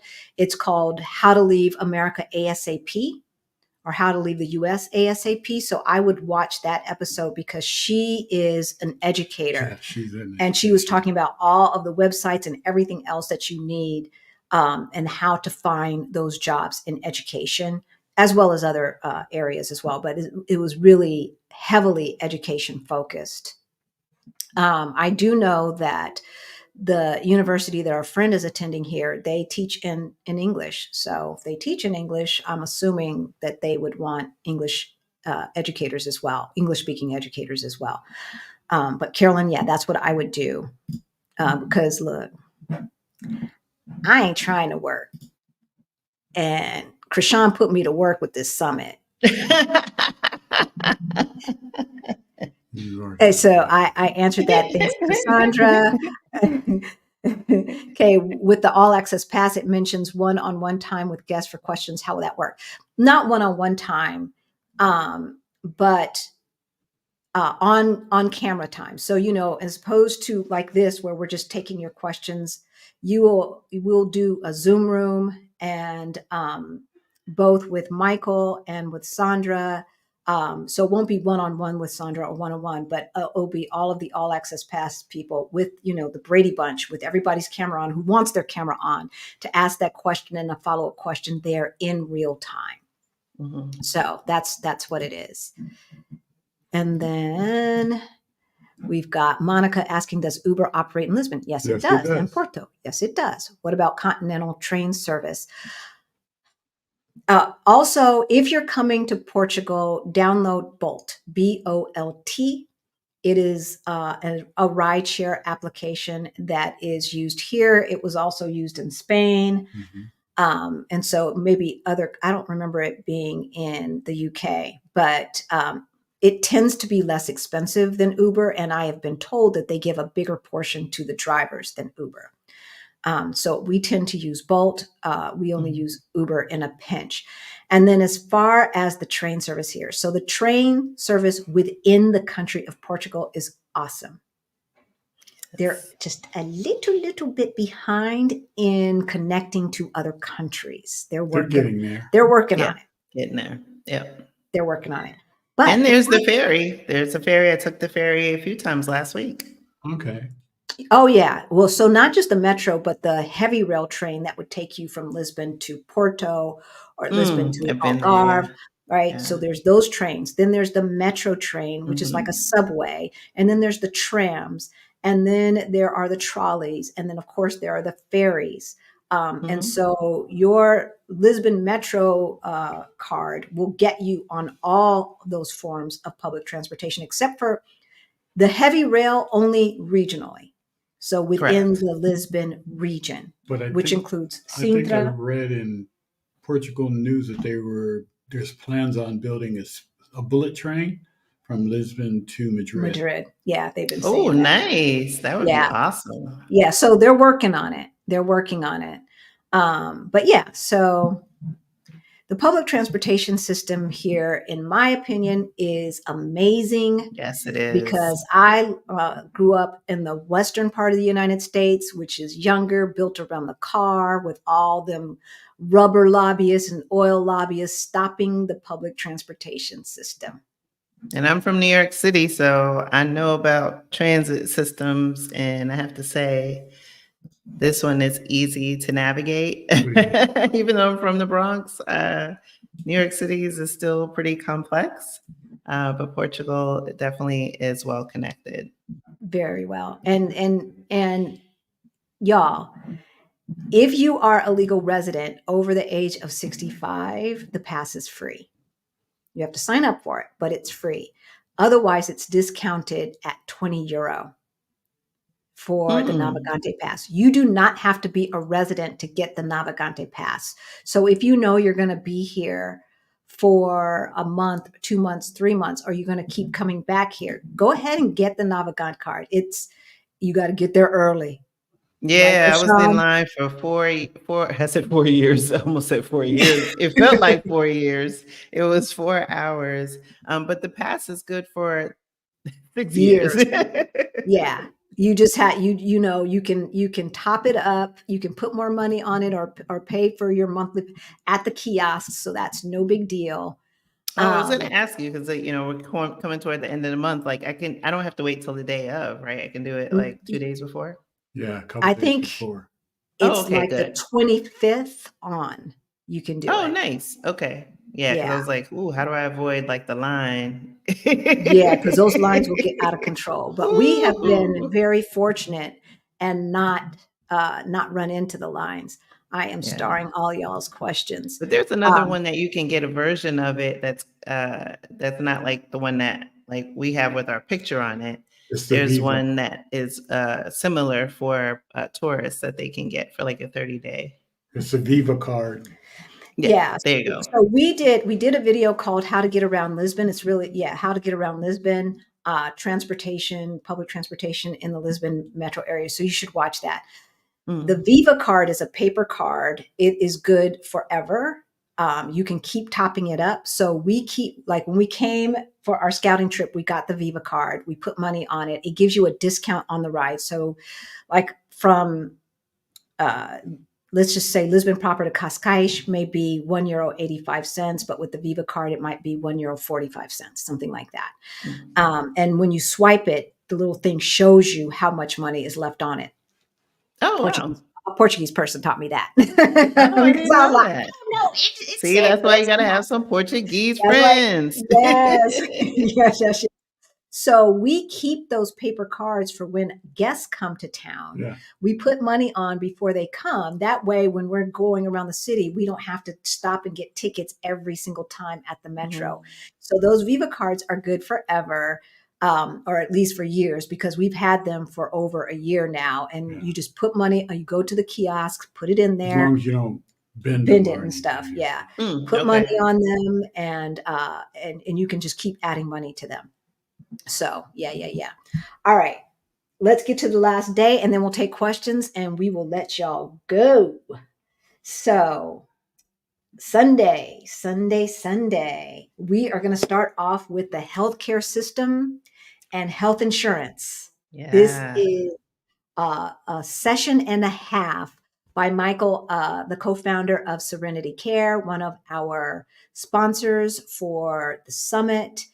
As we said the last time, look, we Summit have to sponsor. Lighthouse, SGP, and Serenity believe in our audience. They believe that our audience has value, and they have put the money where their mouth is. Yes. That's not to say that others don't, but they came correct. And so I Yeah. say that to say they've got the knowledge, they've got the service, and so if you need health concierge service, Rick and I would be lost because the system does not work the same way here as it works in the States. Just like nothing does. The oven doesn't work the same. I mean, it cooks the food, but it works. You gotta know how to work It works differently. It cooks it so Wa- much faster. Washing Yes, machine. it does. In the microwave too. I'm like, Yes. and then you have to do the conversion because it's like, oh, I know what it is in Fahrenheit, not Celsius, and so I'm like, okay, what's this? But Yes. yeah, it is. They heat up faster for sure. They do. They heat. So I think they're more energy efficient here. Yes. And I've Yeah, burnt my so much bill food, was like y'all. nothing. Okay, so Antonio says that the Viva card is valid for 6 years, the paper ones. Yeah. So yeah, we've had the same cards since June 2022. And when we came back from Spain, because we came back late, it was too late. We didn't have our Navigant card. We hadn't paid for it for September. So we had to use the Viva cards. So we know as of September, the ones we got in June 2022 were still working, and we topped them up, and we were able to use them until October hit, and we could go ahead and get our Navigant card back working. So Serenity Care, yes. Healthcare systems, health insurance. Y'all know that Rick and I pay €1,800 per year. I have to pause because some people are paying $1,800 a month for their family in the United States. You hear that, Antonio? $1,800 a month for health insurance in the United States for a family. And then paying on top of that. And then paying a copay when they show up. Yes. That piece right there, right? Yeah. So we pay $1,800 a year, and that's of a certain age with pre-existing. They can discriminate against pre-existing here. They don't have Obamacare, but they do have universal care. So for the private insurance, you want to make sure that you have kept your insurance records for the past 5 years, and then you should be fine. After that, we will hear from Rossini, the person who helped us get this lovely apartment, which you guys have seen in the video. After that, we're going to talk to Nicole and Shar. Yes. So Nicole is a real estate investor. Shar is a young lady who co-founded the Expat app. If you don't have XPAT, get the Expat app. There's great conversations going on there, and every country has their own subgroup on the Expat app. She also just purchased a flat here in Lisbon.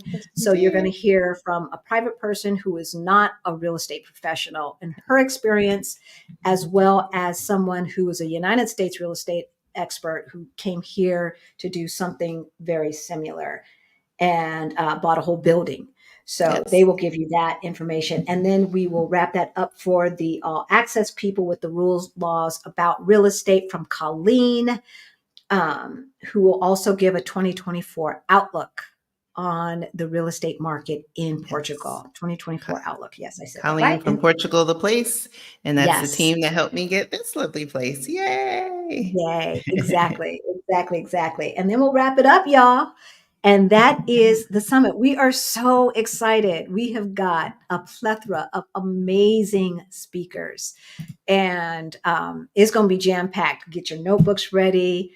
Look, Yep. there's breaks in between there, but we've got We're a gonna lot of keep it information moving. that We're we're gonna trying keep to it impart. moving. Exactly. Part one, can I vent to y'all, fam? Day of signing Portugal residency paperwork. Absent BD said he changed his mind. Absent, I don't know what BD is, baby. Changed his mind. No good reason. I can reconvene him, reconvince him it's a good idea. He had previously agreed. Boyfriend? Is that BD? I don't know. I don't have that or a husband, so I don't know. Part two. I don't know. Literally the next day, NHR announced changes. Taxes was just a bonus. Still planning to move, but pushed back for now. Don't push it back, Nana. Mm-mm. Part three, please send me and my kid good vibes. I refuse to raise them in this toxic, unhealthy, unsafe environment. I don't blame you. Come to the summit. Don't put it on hold. Do what you need to do. Sometimes if a person sees their partner moving forward with purpose, that is the thing that they need to get them off the fence. Look, how much peace do you have walking around? Oh, baby daddy. Got it. Okay. I was going to There we say, go. I Thanks, think it's y'all. baby daddy. Y'all are good. Good in the comments. Y'all good. Y'all like Okay. Am I lame? Am I no, lame? no, I ain't. Oh, no, you Okay. don't. Okay, so you baby just- daddy doesn't want to sign the paperwork to allow his the kids to will leave move. the country. Yeah. Mm, Get that worked out. You don't want to wait. yeah. Seriously. And if you have to wait because of it, as someone who had to wait it out for similar reasons, I send positive vibes of encouragement to you Definitely. because it's not easy, but it is still possible. It is still possible. And I'm wondering if you can just is there an opportunity for you to be here 6 months out of the year? Mm-hmm. Yeah. Right? Right, Nana? And that, if he's, dragging his feet. But here's the deal. Why would you want your kids to grow up in that trauma, having to do active shooter drills? I mean, it was bad enough we were doing, I'm old enough that we were doing nuclear bomb drills. Because hiding under the desk will save you from a nuclear bomb. I don't know if you knew that, Krishan. Yeah, I remember being in school and they had the nuclear fallout shelter sign in school. I remember that. Yep. With all the windows around it. Exactly. Yeah. Exactly. Bizarre. It's so bizarre. But America feeds on fear. Yes. It feeds on fear. And some of it is logical. There's too many Karens and Kens. There's too many of us. There's too many hashtags around people with brown bodies for some of that fear not to be logical. But they will amp that stuff up in a minute. Okay, so Ray asked, Mr. Rick, this question is for you. Do you feel safe, brother? Because I'm in New Orleans right now. I'm sorry, baby. And life is miserable. I'm sorry. I hate leaving the house, and that's where I'm at right now. Ray, bruh. I can walk out of this house right now and walk the streets all over Lisbon, and I feel totally safe at any time. Anytime during the day, anytime during the night. Seriously. When you're safe when you see little old ladies. Older ladies.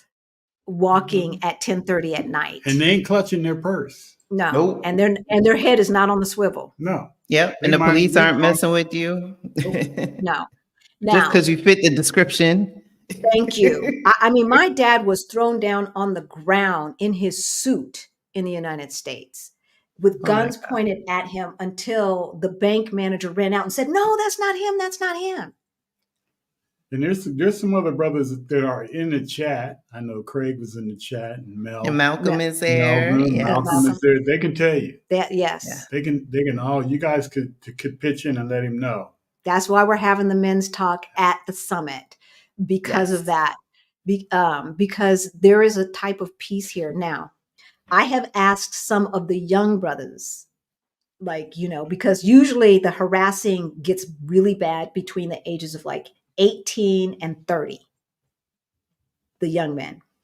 And I've asked like my barber and some other people that I've come in contact with about, do they get harassed by the police here? And my barber was saying, "Oh yeah, they'll question me. They'll stop me and question me." Um, and he is a cool looking swag dude, right? So they probably are putting some kind of preconceived notions on him. So I said, okay. I said, is it bothersome? He's like, just once in a while. And I said, does it turn violent? And he looked at me like that. Huh? Violent? No, wait. Did I interpret that right? Did I say the right word? Okay. So is there racism everywhere? Absolutely. Is it lethal?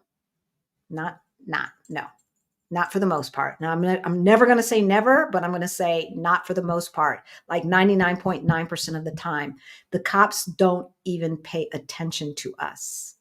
No. Even when they're supposed to be guarding the store, because they chit chat with each other. They use real police as guards, especially at the grocery stores and things that are in high traffic areas or where a lot of tourists are. I see them, they're on their phone like this. What are they playing? Candy Crush? I don't know what they're doing. They are not paying us any mind. They're not paying us any attention. The hairs on the back of your neck will lay down. Yes. And I used to get like the agita in my stomach when I would see a cop car behind me or the lights or whatever. I have none of that. And that is, we talked about a toxic work environment when I went live Thursday, but what I want to reinforce to people, sometimes we say, oh, next year, 3 years from now, whatever. But think about the toll that staying in that environment does to you mentally, physically, emotionally. It takes time to regulate and learn to regulate, to learn to not only trust yourself, but trust others. And so how much is your freedom worth? Yeah.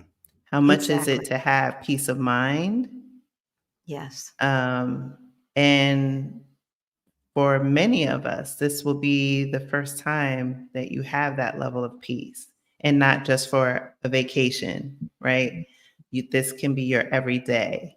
So I just want to encourage you to give thought to that, because you are worth it.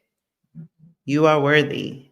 You can do this. And to know that you're going to be supported, because we have a community, as you saw from the Freedom Dinner video, that is here, and we help each other. We share information. We hang out with one another.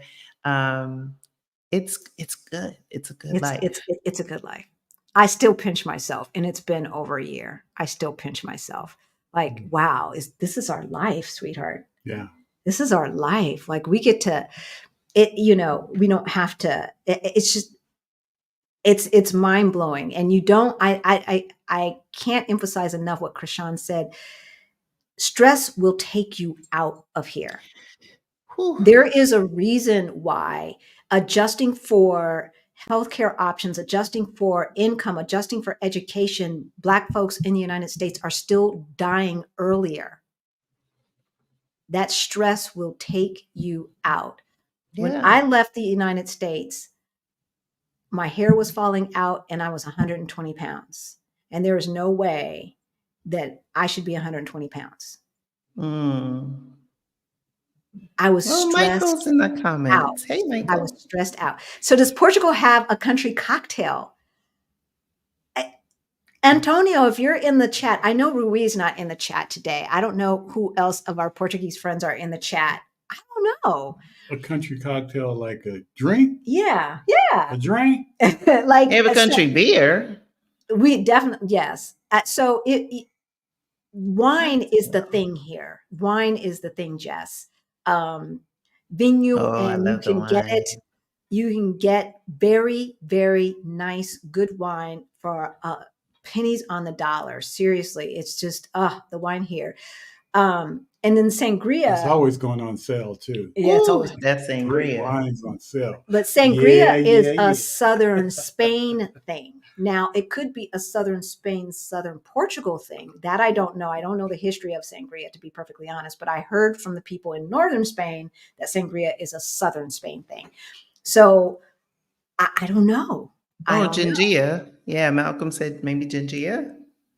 But gingia is Oh, not a yes. cocktail, but yeah, like a drink. Yeah, It is yeah, a drink gingia. that they serve. It's like a liqueur that they serve Yeah. in little And a little chocolate chocolate cups. thing. Mm-hmm. I've never Or tried vino it. verde.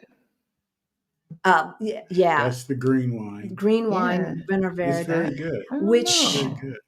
but that again, it's not a cocktail, but it is a wine that has a light sparkle to it. Apparently, it's a cheap wine, is what I heard from Really? some bartenders. But I okay, It I ain't like Mm. Thunderbird at it's least. not like Champipple. I love gingia. I really do. Oh, not Gingia, Vinho Verde. Oh, No, vino verde. Oh, it's a yeah. I green. had it when I Green came wine. in 2022. Yeah, Yeah. yeah, yeah, yeah. So, average temperature in August It's warm. is Hot. It's warm. Hot. 90s. Yeah, you're probably looking at 90s. Yeah, Yeah. in now that's not necessarily the case up in Porto. So Mm, that's Lisbon. If true. this year is True. any indication. We were in So the 90s up until like a week and a half ago. yeah, Yeah. we were having a heat wave, and we had a heat wave in April during the April meetup as well, because that was unusually warm, I was told. And then we were here last fall, so I can tell you that October usually is not that warm. It wasn't last year. Um, okay, I think I missed the post. Where can I find details about Nomad Noir? I Um, dropped it in there. do And you then want I to also drop it? gave it to you in the chat Is it in because the private I chat? think Okay, mine good. only goes to my page. Okay, I will put that. I'm putting it in the chat right now, Cherie. Thank you. There you go.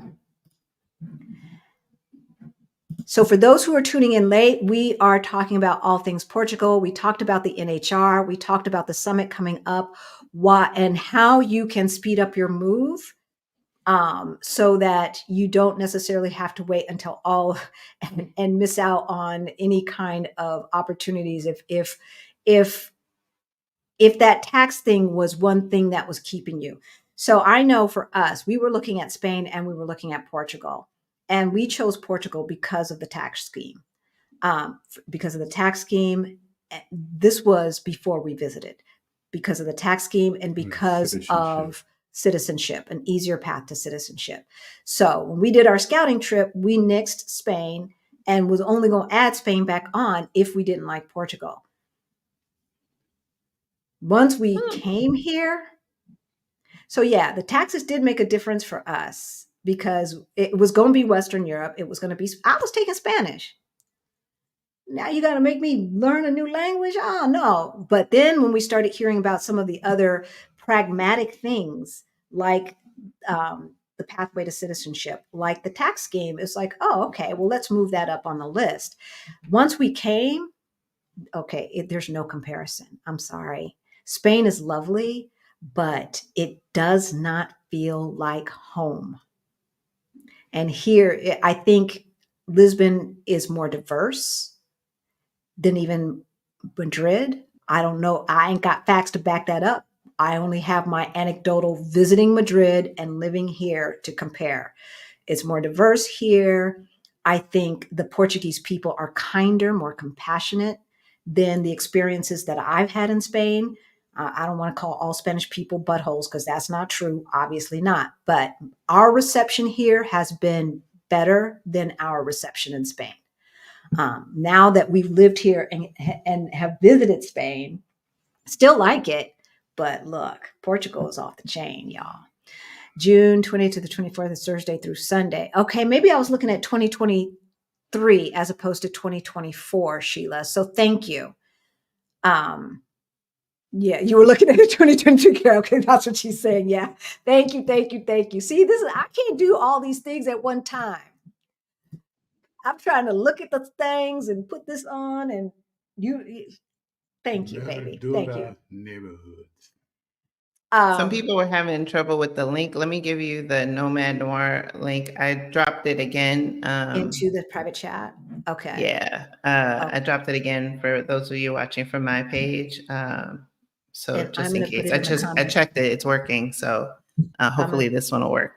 Okay. I just put it in the chat again. Oh, I see what it is. It's when you share it, it job. adds some characters. Yeah. Oh, does But it? when I share it, Let me it see. goes clean. At the bottom. Opens in a new tab. What the heck? Yeah, it's adding that. That's what the problem is. So if you copy it, y'all, just take off opens in a new tab. Delete that. And then it should be okay. That's weird. It was doing that to me earlier, and I don't understand why it's doing that. Yeah, because I have mine, and I'll put it in the description of the video because I have it and it's opening here, both of them actually. So it might be an issue. After this, if you're watching from the future, it will be in the description of this video as well. All right. Yes. Thank you. So Miradura. I haven't been to one since so our neighborhood is a Mirad. I don't know if I'm pronouncing it right, so I'm just going to pronounce it like I think. Miradoro. Dura, but you probably don't pronounce the A. Like Duro. Miradoro. Duro. I don't know, y'all. So we got one right across the street. Yeah, we have 3 actually but see, okay. Within it, yeah. If you live in a neighborhood that has lookout points, that means you're up at the top of the hill. And the views are beautiful. The views are beautiful. We have 3 within a 6 to 7 minute walk from our house.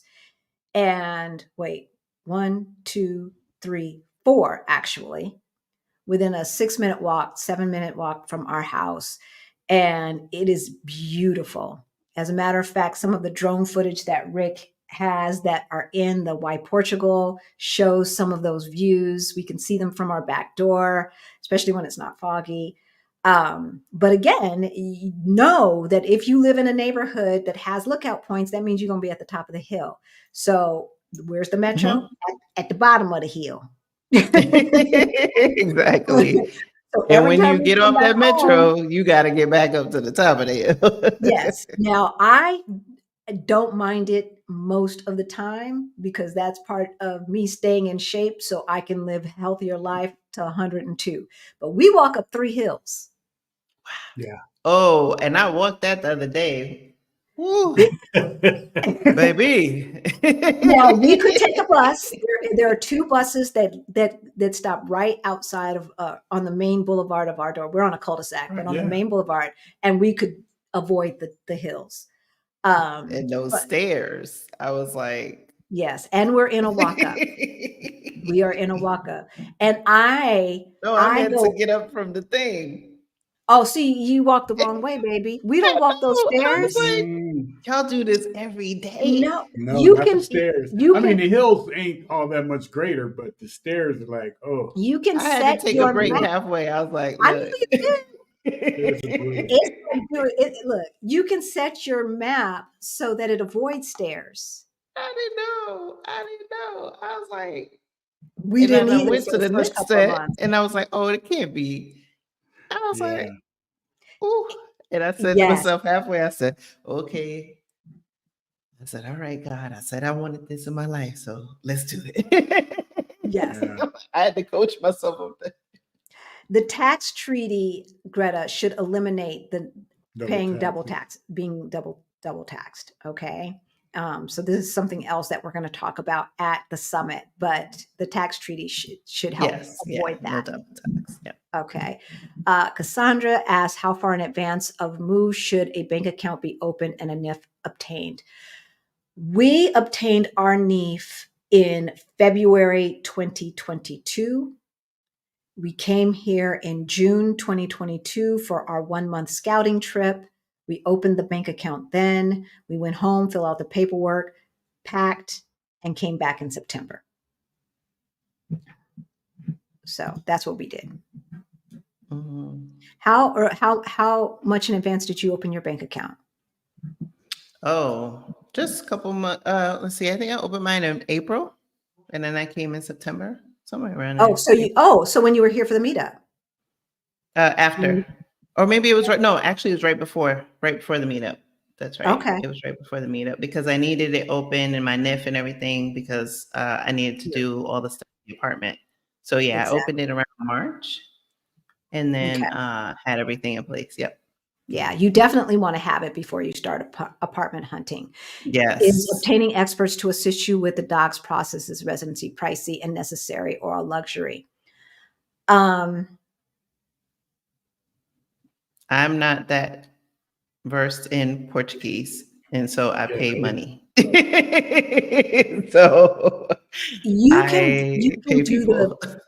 you can do the D7 visa. Let's just use that because we're both here on D7. You can do the D7 visa yourself, right? There's a lot of people who DIY'd it. Christina Naman DIY'd it. I think it was easier then than it is now, though. Much easier. Yes. There is information on the Facebook group, American Friends in Portugal. Right. That will give you the steps to do it. And they have all the papers, all the paperwork. However, you can pay 800 euro. You can pay 6,000 euro.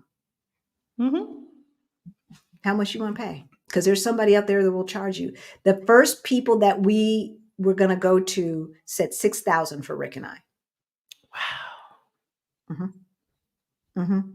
Wow. I like the peace of mind of having an expert that had a track record doing this for us. And so, you all know who we used, Gail from Relocate to Portugal. She is not speaking at the conference because she doesn't know that she can handle the spike that would come from it. And that's what she told me. So she is busy. And Sandra, I'm sure, is busy as well, but I think she has a few more people on her staff. So,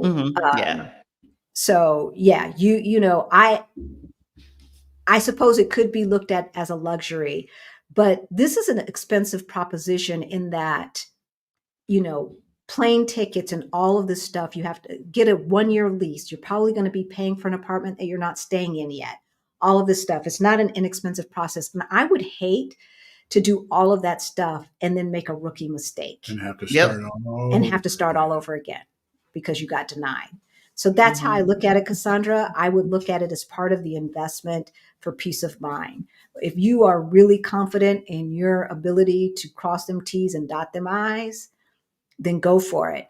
I would not sign a lease without a Portuguese person reading it. Like I used to do legal work for the entertainment industry. I know how to read a contract, but I can't do it in Portuguese.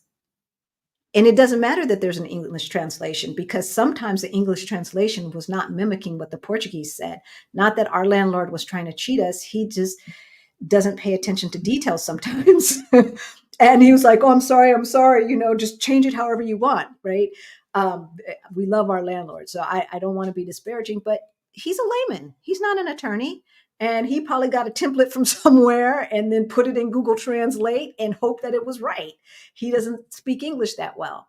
We had an expert look at it from Relocate to Portugal, and she found some disparities, and we made those changes, and it ended up being perfect and right, and everything was good. But I'm going to tell you that first contract that we got for our apartment,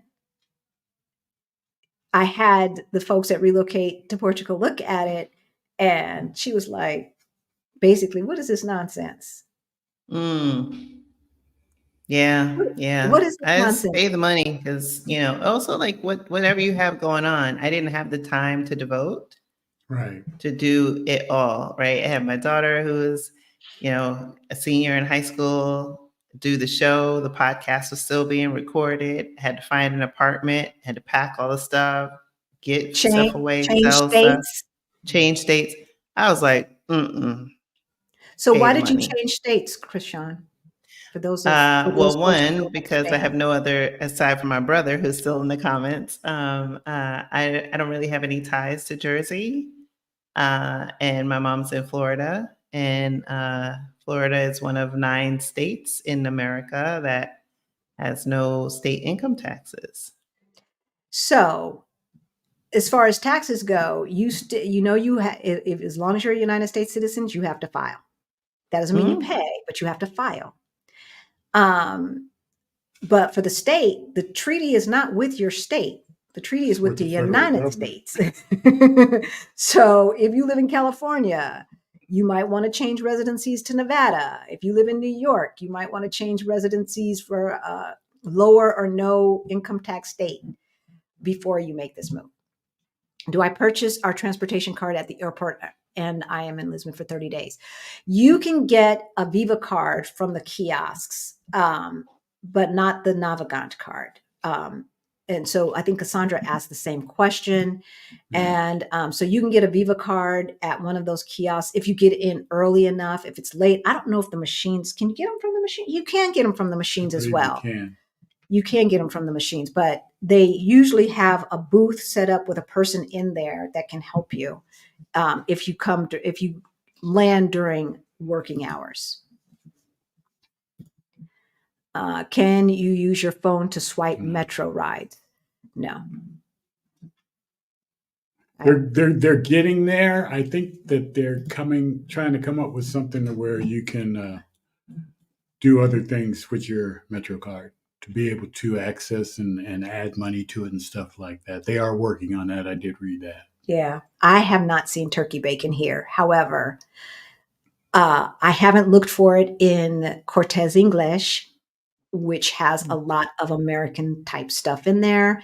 And then also there's a commissary here through the American Embassy. So if you know a veteran who goes to the commissary at the embassy, they might be able to find it for you too.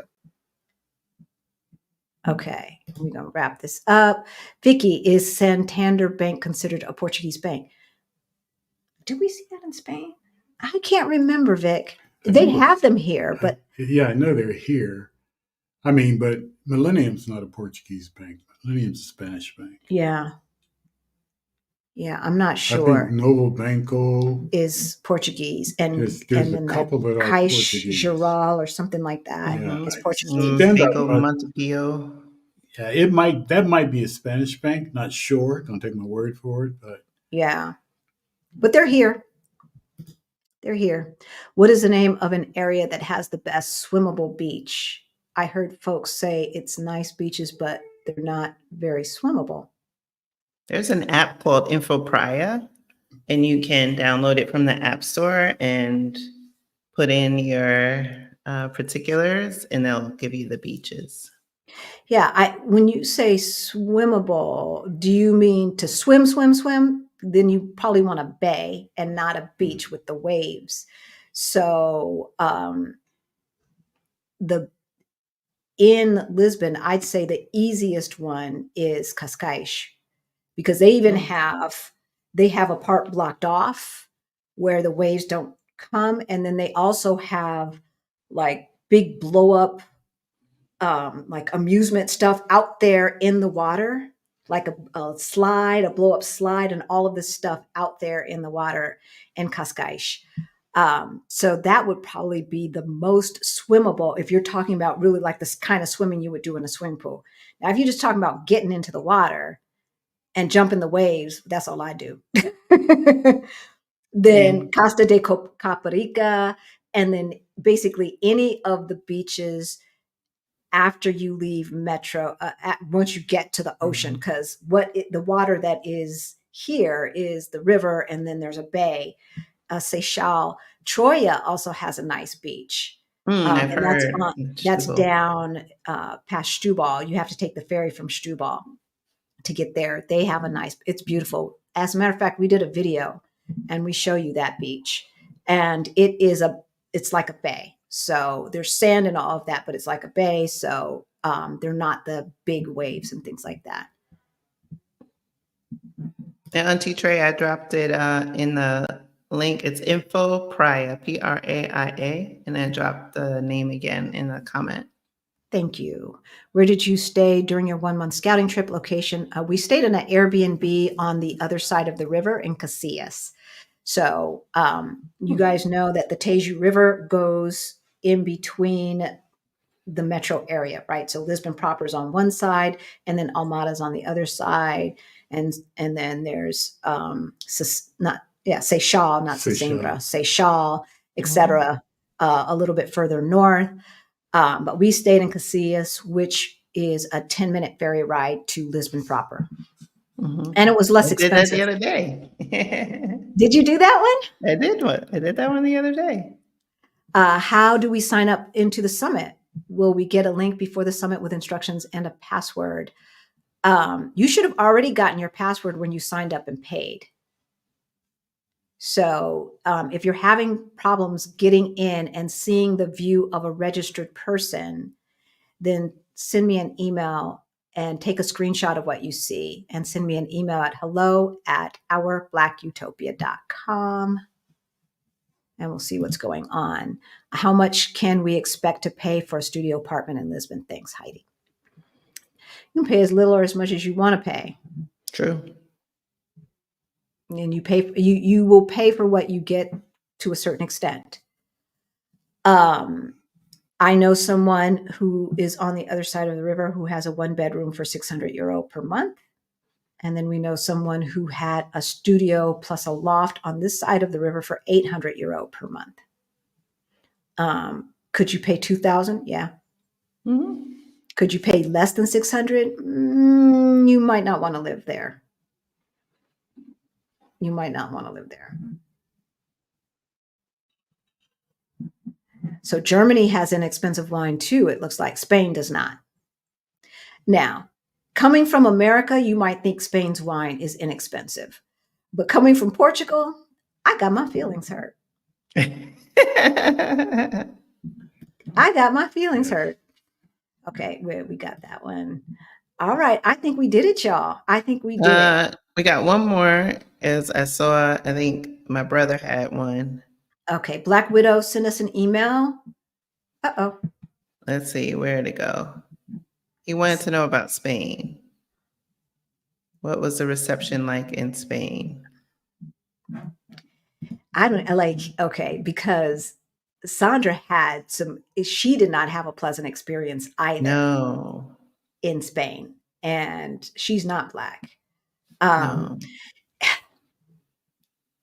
So it's not like it was hostile per se. With Spain? Yeah. It's just, well, actually, she did get some hostility. Yeah, she did, definitely. She did get some hostility in Barcelona. Really? Oh, yeah. Yeah, she was telling us over lunch. So our sponsor, yeah. Yeah. Okay, I see some more that I missed. Okay, y'all, I'm seeing some questions that I missed. But anyway, but for us, I don't think they like tourists. I don't know how else to put it. So there's that. And then where are the Black folks? Was Ashanti in there? I thought I saw him. He lives in Barcelona. He lives in Barcelona. He's further up. Okay, let me pull this up. Jess. Thank you, Jess. I really appreciate, I'm trying to find there it is. And then I'll look. So you all know that all super chat, super sticker, super thanks money goes to the scholarship fund for those who want to take Beyond the Bling money mindset makeover for financial independence. Did you say Barcelona is quite overwhelmed with tourists? Michael just said that in the comments. Okay. Yeah. Mm-hmm. Yeah. So they did not seem very happy to have us there. And then the other thing is so the first time we said this before, the first time that we were in Barcelona back in 2018, not so much Madrid, but we were staying, not so much Madrid. I don't remember this in Madrid, but in Barcelona, Madrid. The African a lot of the vendors along the water boardwalk were African immigrants and, selling things, et cetera, et cetera. They do not allow that anymore. Yeah, they were gone. They were gone. Mm, And it's like, okay, so where are they? Where are they? And how are they making money now? Because I don't see them integrated into the traditional economy, right? Now, some people say here, all the Black people are, waiters or janitors or something like that. And that's not true, because the first pharmacist I went to is Black. So there's that. But that still is the traditional economy. And if it's a government job, then it comes with government benefits, right? And so I know when we had some trees fall, it was so windy here, we had some branches fall. And the first people that we saw in the park with their uniforms on were Black guys getting those branches up. That's a good government job, y'all. Let's keep it real. So, and I just, it's a vibe. It's a vibe that it just wasn't meshing with my soul. So I haven't been. I will go. I have not been. I'm not sure of which to choose from to expat, to Mexico or Portugal. Y'all. Well, I haven't been to Mexico. Right. You've never been to Mexico?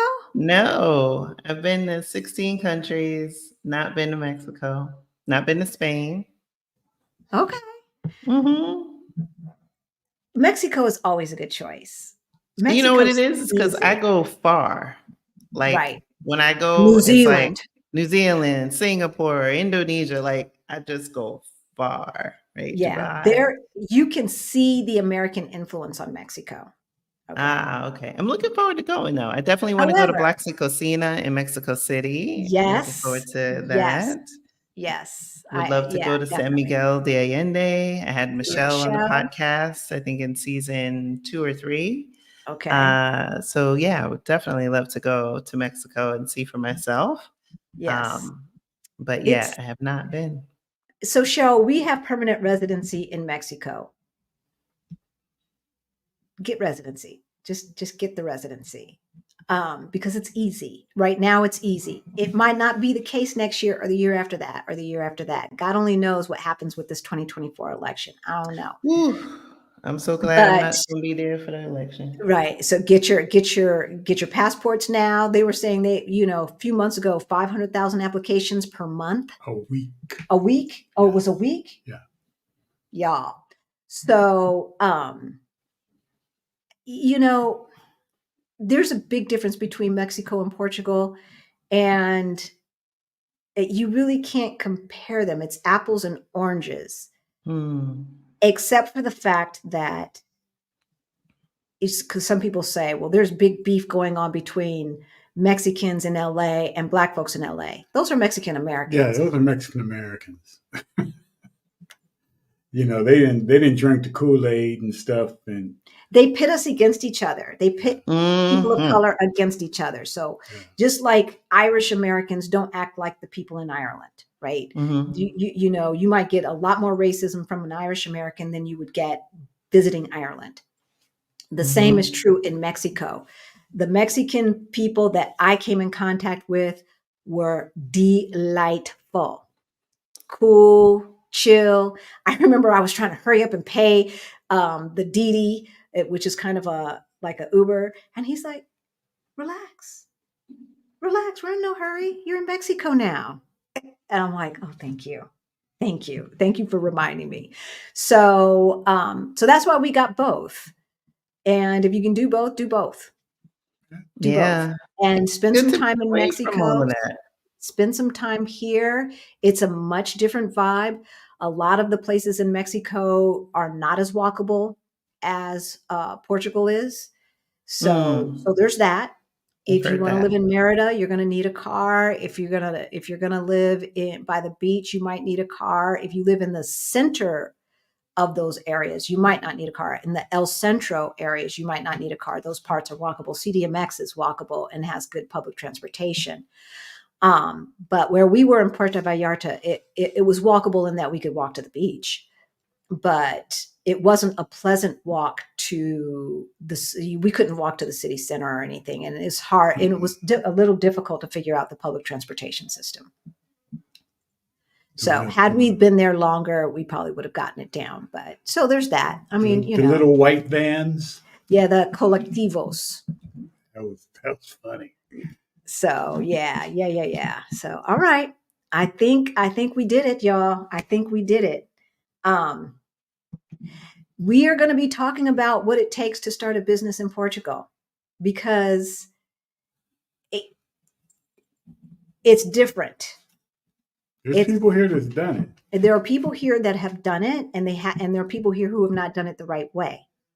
We will that is so true. We will have an expert at the summit talking about the right way to do it. So like in the United States, you can say, I'm going to start an LLC.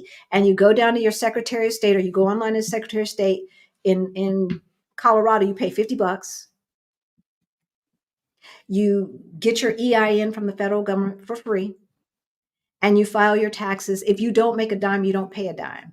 That's not necessarily the case here.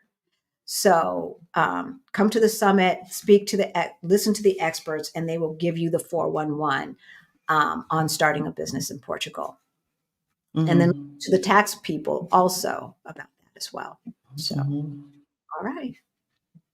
And shout out to all of our speakers, and again to our sponsors for the support and sharing of their time, their energy, their information to help us get educated.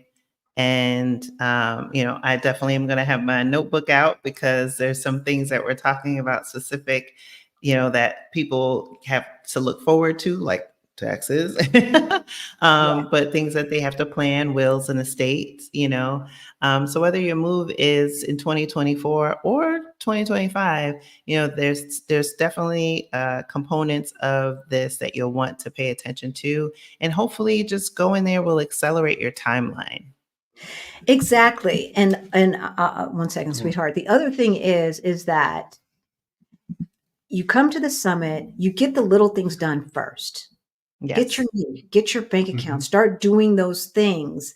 And that will just make everything else easier. The rest of the stuff that you have to do. I was very thankful that we got the little pieces together earlier on, because unlike Mexico, there are a lot of components that you have to have. The FBI background check, you have to have a lease, you have to have health insurance, right? The bank account, the tax ID number. None of those things are necessary for Mexico, except for the money. Money. You were going to say? I was going to say, put Michael's thing up there. I like what he's saying. This one right here? Yeah. Multiple residency is another form of investment. Yes. Do it. Now have dual citizenship and permanent that's awesome. Spain residency. So yes. Yeah. My friend Michael. All right, Michael. Can't wait to see you again. Absolutely. It is an investment. And, the world is changing, y'all. The world is changing. And America being the superpower in all of this, I think is a thing of the past. And I don't know. I do know things happen in cycles. Y'all have heard me talk about this. I don't know where it's going, but you want to have choices. And like Michael said, it's an investment in you and future you. Yes. Because you can trust you. I hope you can trust you. Right? It's exactly. Trust you. Exactly. All right. Anything else you want to leave them with, Krishan? I'm looking forward to seeing you at the summit. Hopefully this session that we had, this discussion was helpful. We talked about a lot of things tonight. Yes. But, definitely, like I said, make an investment in yourself. This is your one-stop shop by coming to the summit. We have a team of experts that are going to be there. You're going to have some great discussions, also from expats that live here, right? That are like us, as well as locals, right?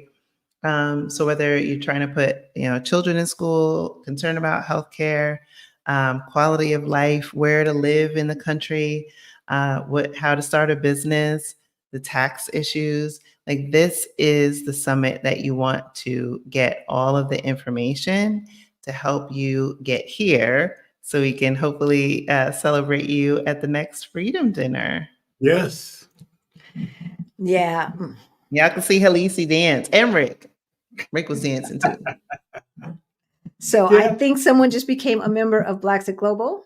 Oh, hey. All right. Because we don't have membership, so it must be from yours. Yes. Hey, So, Sheila. yes. Yay. Yes, So, I did a live. So yeah, I'm gonna try and do those a little bit more often. So I'll have like a little members only live for our YouTube channel members. So thank you for becoming a channel member. Yes. yeah, I don't know if I want to do that. I don't know. It It sounds like good. more work. It sounds like more work. And sometimes, depending on what we have going on in Blaxit Global Passport, which is our private community. So we have workshops, accountability groups, things like that in there. So actually we have an accountability of Portugal, actually. The Portugal accountability group meets this Wednesday. And so I lead that. So sometimes, depending on the topic, if we have a speaker come in, I'll share that live with the channel members. So depending on topic. So try to like give the people what they want, because literally we had 11 members this year and their families moved to Portugal so far. The year's not done. And then we had a member that moved to Thailand. So, I'm trying to get folks up and out of here. So let me actually drop the link to Blaxit Global Passport before we break, just so that if anybody's interested in joining Blaxit Global Passport, you can come if it in. shows up with opens in a new tab, yeah, I'm going to erase that. It keeps doing that opens in a new tab thing. Huh. Yeah, so I just erased it and put it up there. So there it is to Blaxit Global. All right, so we that was to the trip, but that's okay. Oh, is it in the private chat? I just popped it in there. Okay, great. So if you have more questions, if Portugal is not the place, but you want one-on-one consultation on moving abroad or getting your money straight, you can book a call with us. That information is below. Beyond the Bling Money Mindset Makeover for Financial Independence. That's our course to help you get your money straight, y'all. Get your money straight, y'all. That information is below. And here is the information. See, it keeps doing that, opens in a new tab. That is so weird. Really is, but I erased it and put it in there. So there it is to Blaxit Global Passport, information, accountability, and education for folks who want to move abroad. Look, the United States does not deserve all of your Black brilliance. It doesn't deserve it. Did y'all see the LA Times article that Blaxit Global is in? It said America does not deserve us. Yes, okay. It does not. It does not. So you don't have to be that Portugal, like they say last call. You ain't got to go home, but you get in where you fit in, right? Exactly. Find your happy with place. People in all parts of the world, and I see the comment about Michael needing a YouTube channel. He does, and maybe he might be on a certain podcast in next season. All right. Just saying. All right. That could be the launch. Just saying. Maybe y'all want to tune in, catch up on some episodes before January. Maybe you just got the exclusive. There you go. There you go. So true. Our intelligence and our money. That's right. CL. That's right. Yes. America does not own us. No. Right? So talking about, Black talent going away, America does not own my brain, nor does any employer. Right. So believe in yourself. We have to learn to start trusting ourselves. And I know that that's difficult for so many, because we're faced with a lot of things in our day-to-day lives where we're being gaslit and, second guessing ourselves. But don't be the one to clip your own wings. Learn to listen to that voice. And the more you listen to it, the louder it will get, and the more it will lead you to the path forward. Yes. And you too can live your dream life, make your own utopia. And with that, we'll let you go. All right. We love you. Bye. Thanks for hanging out.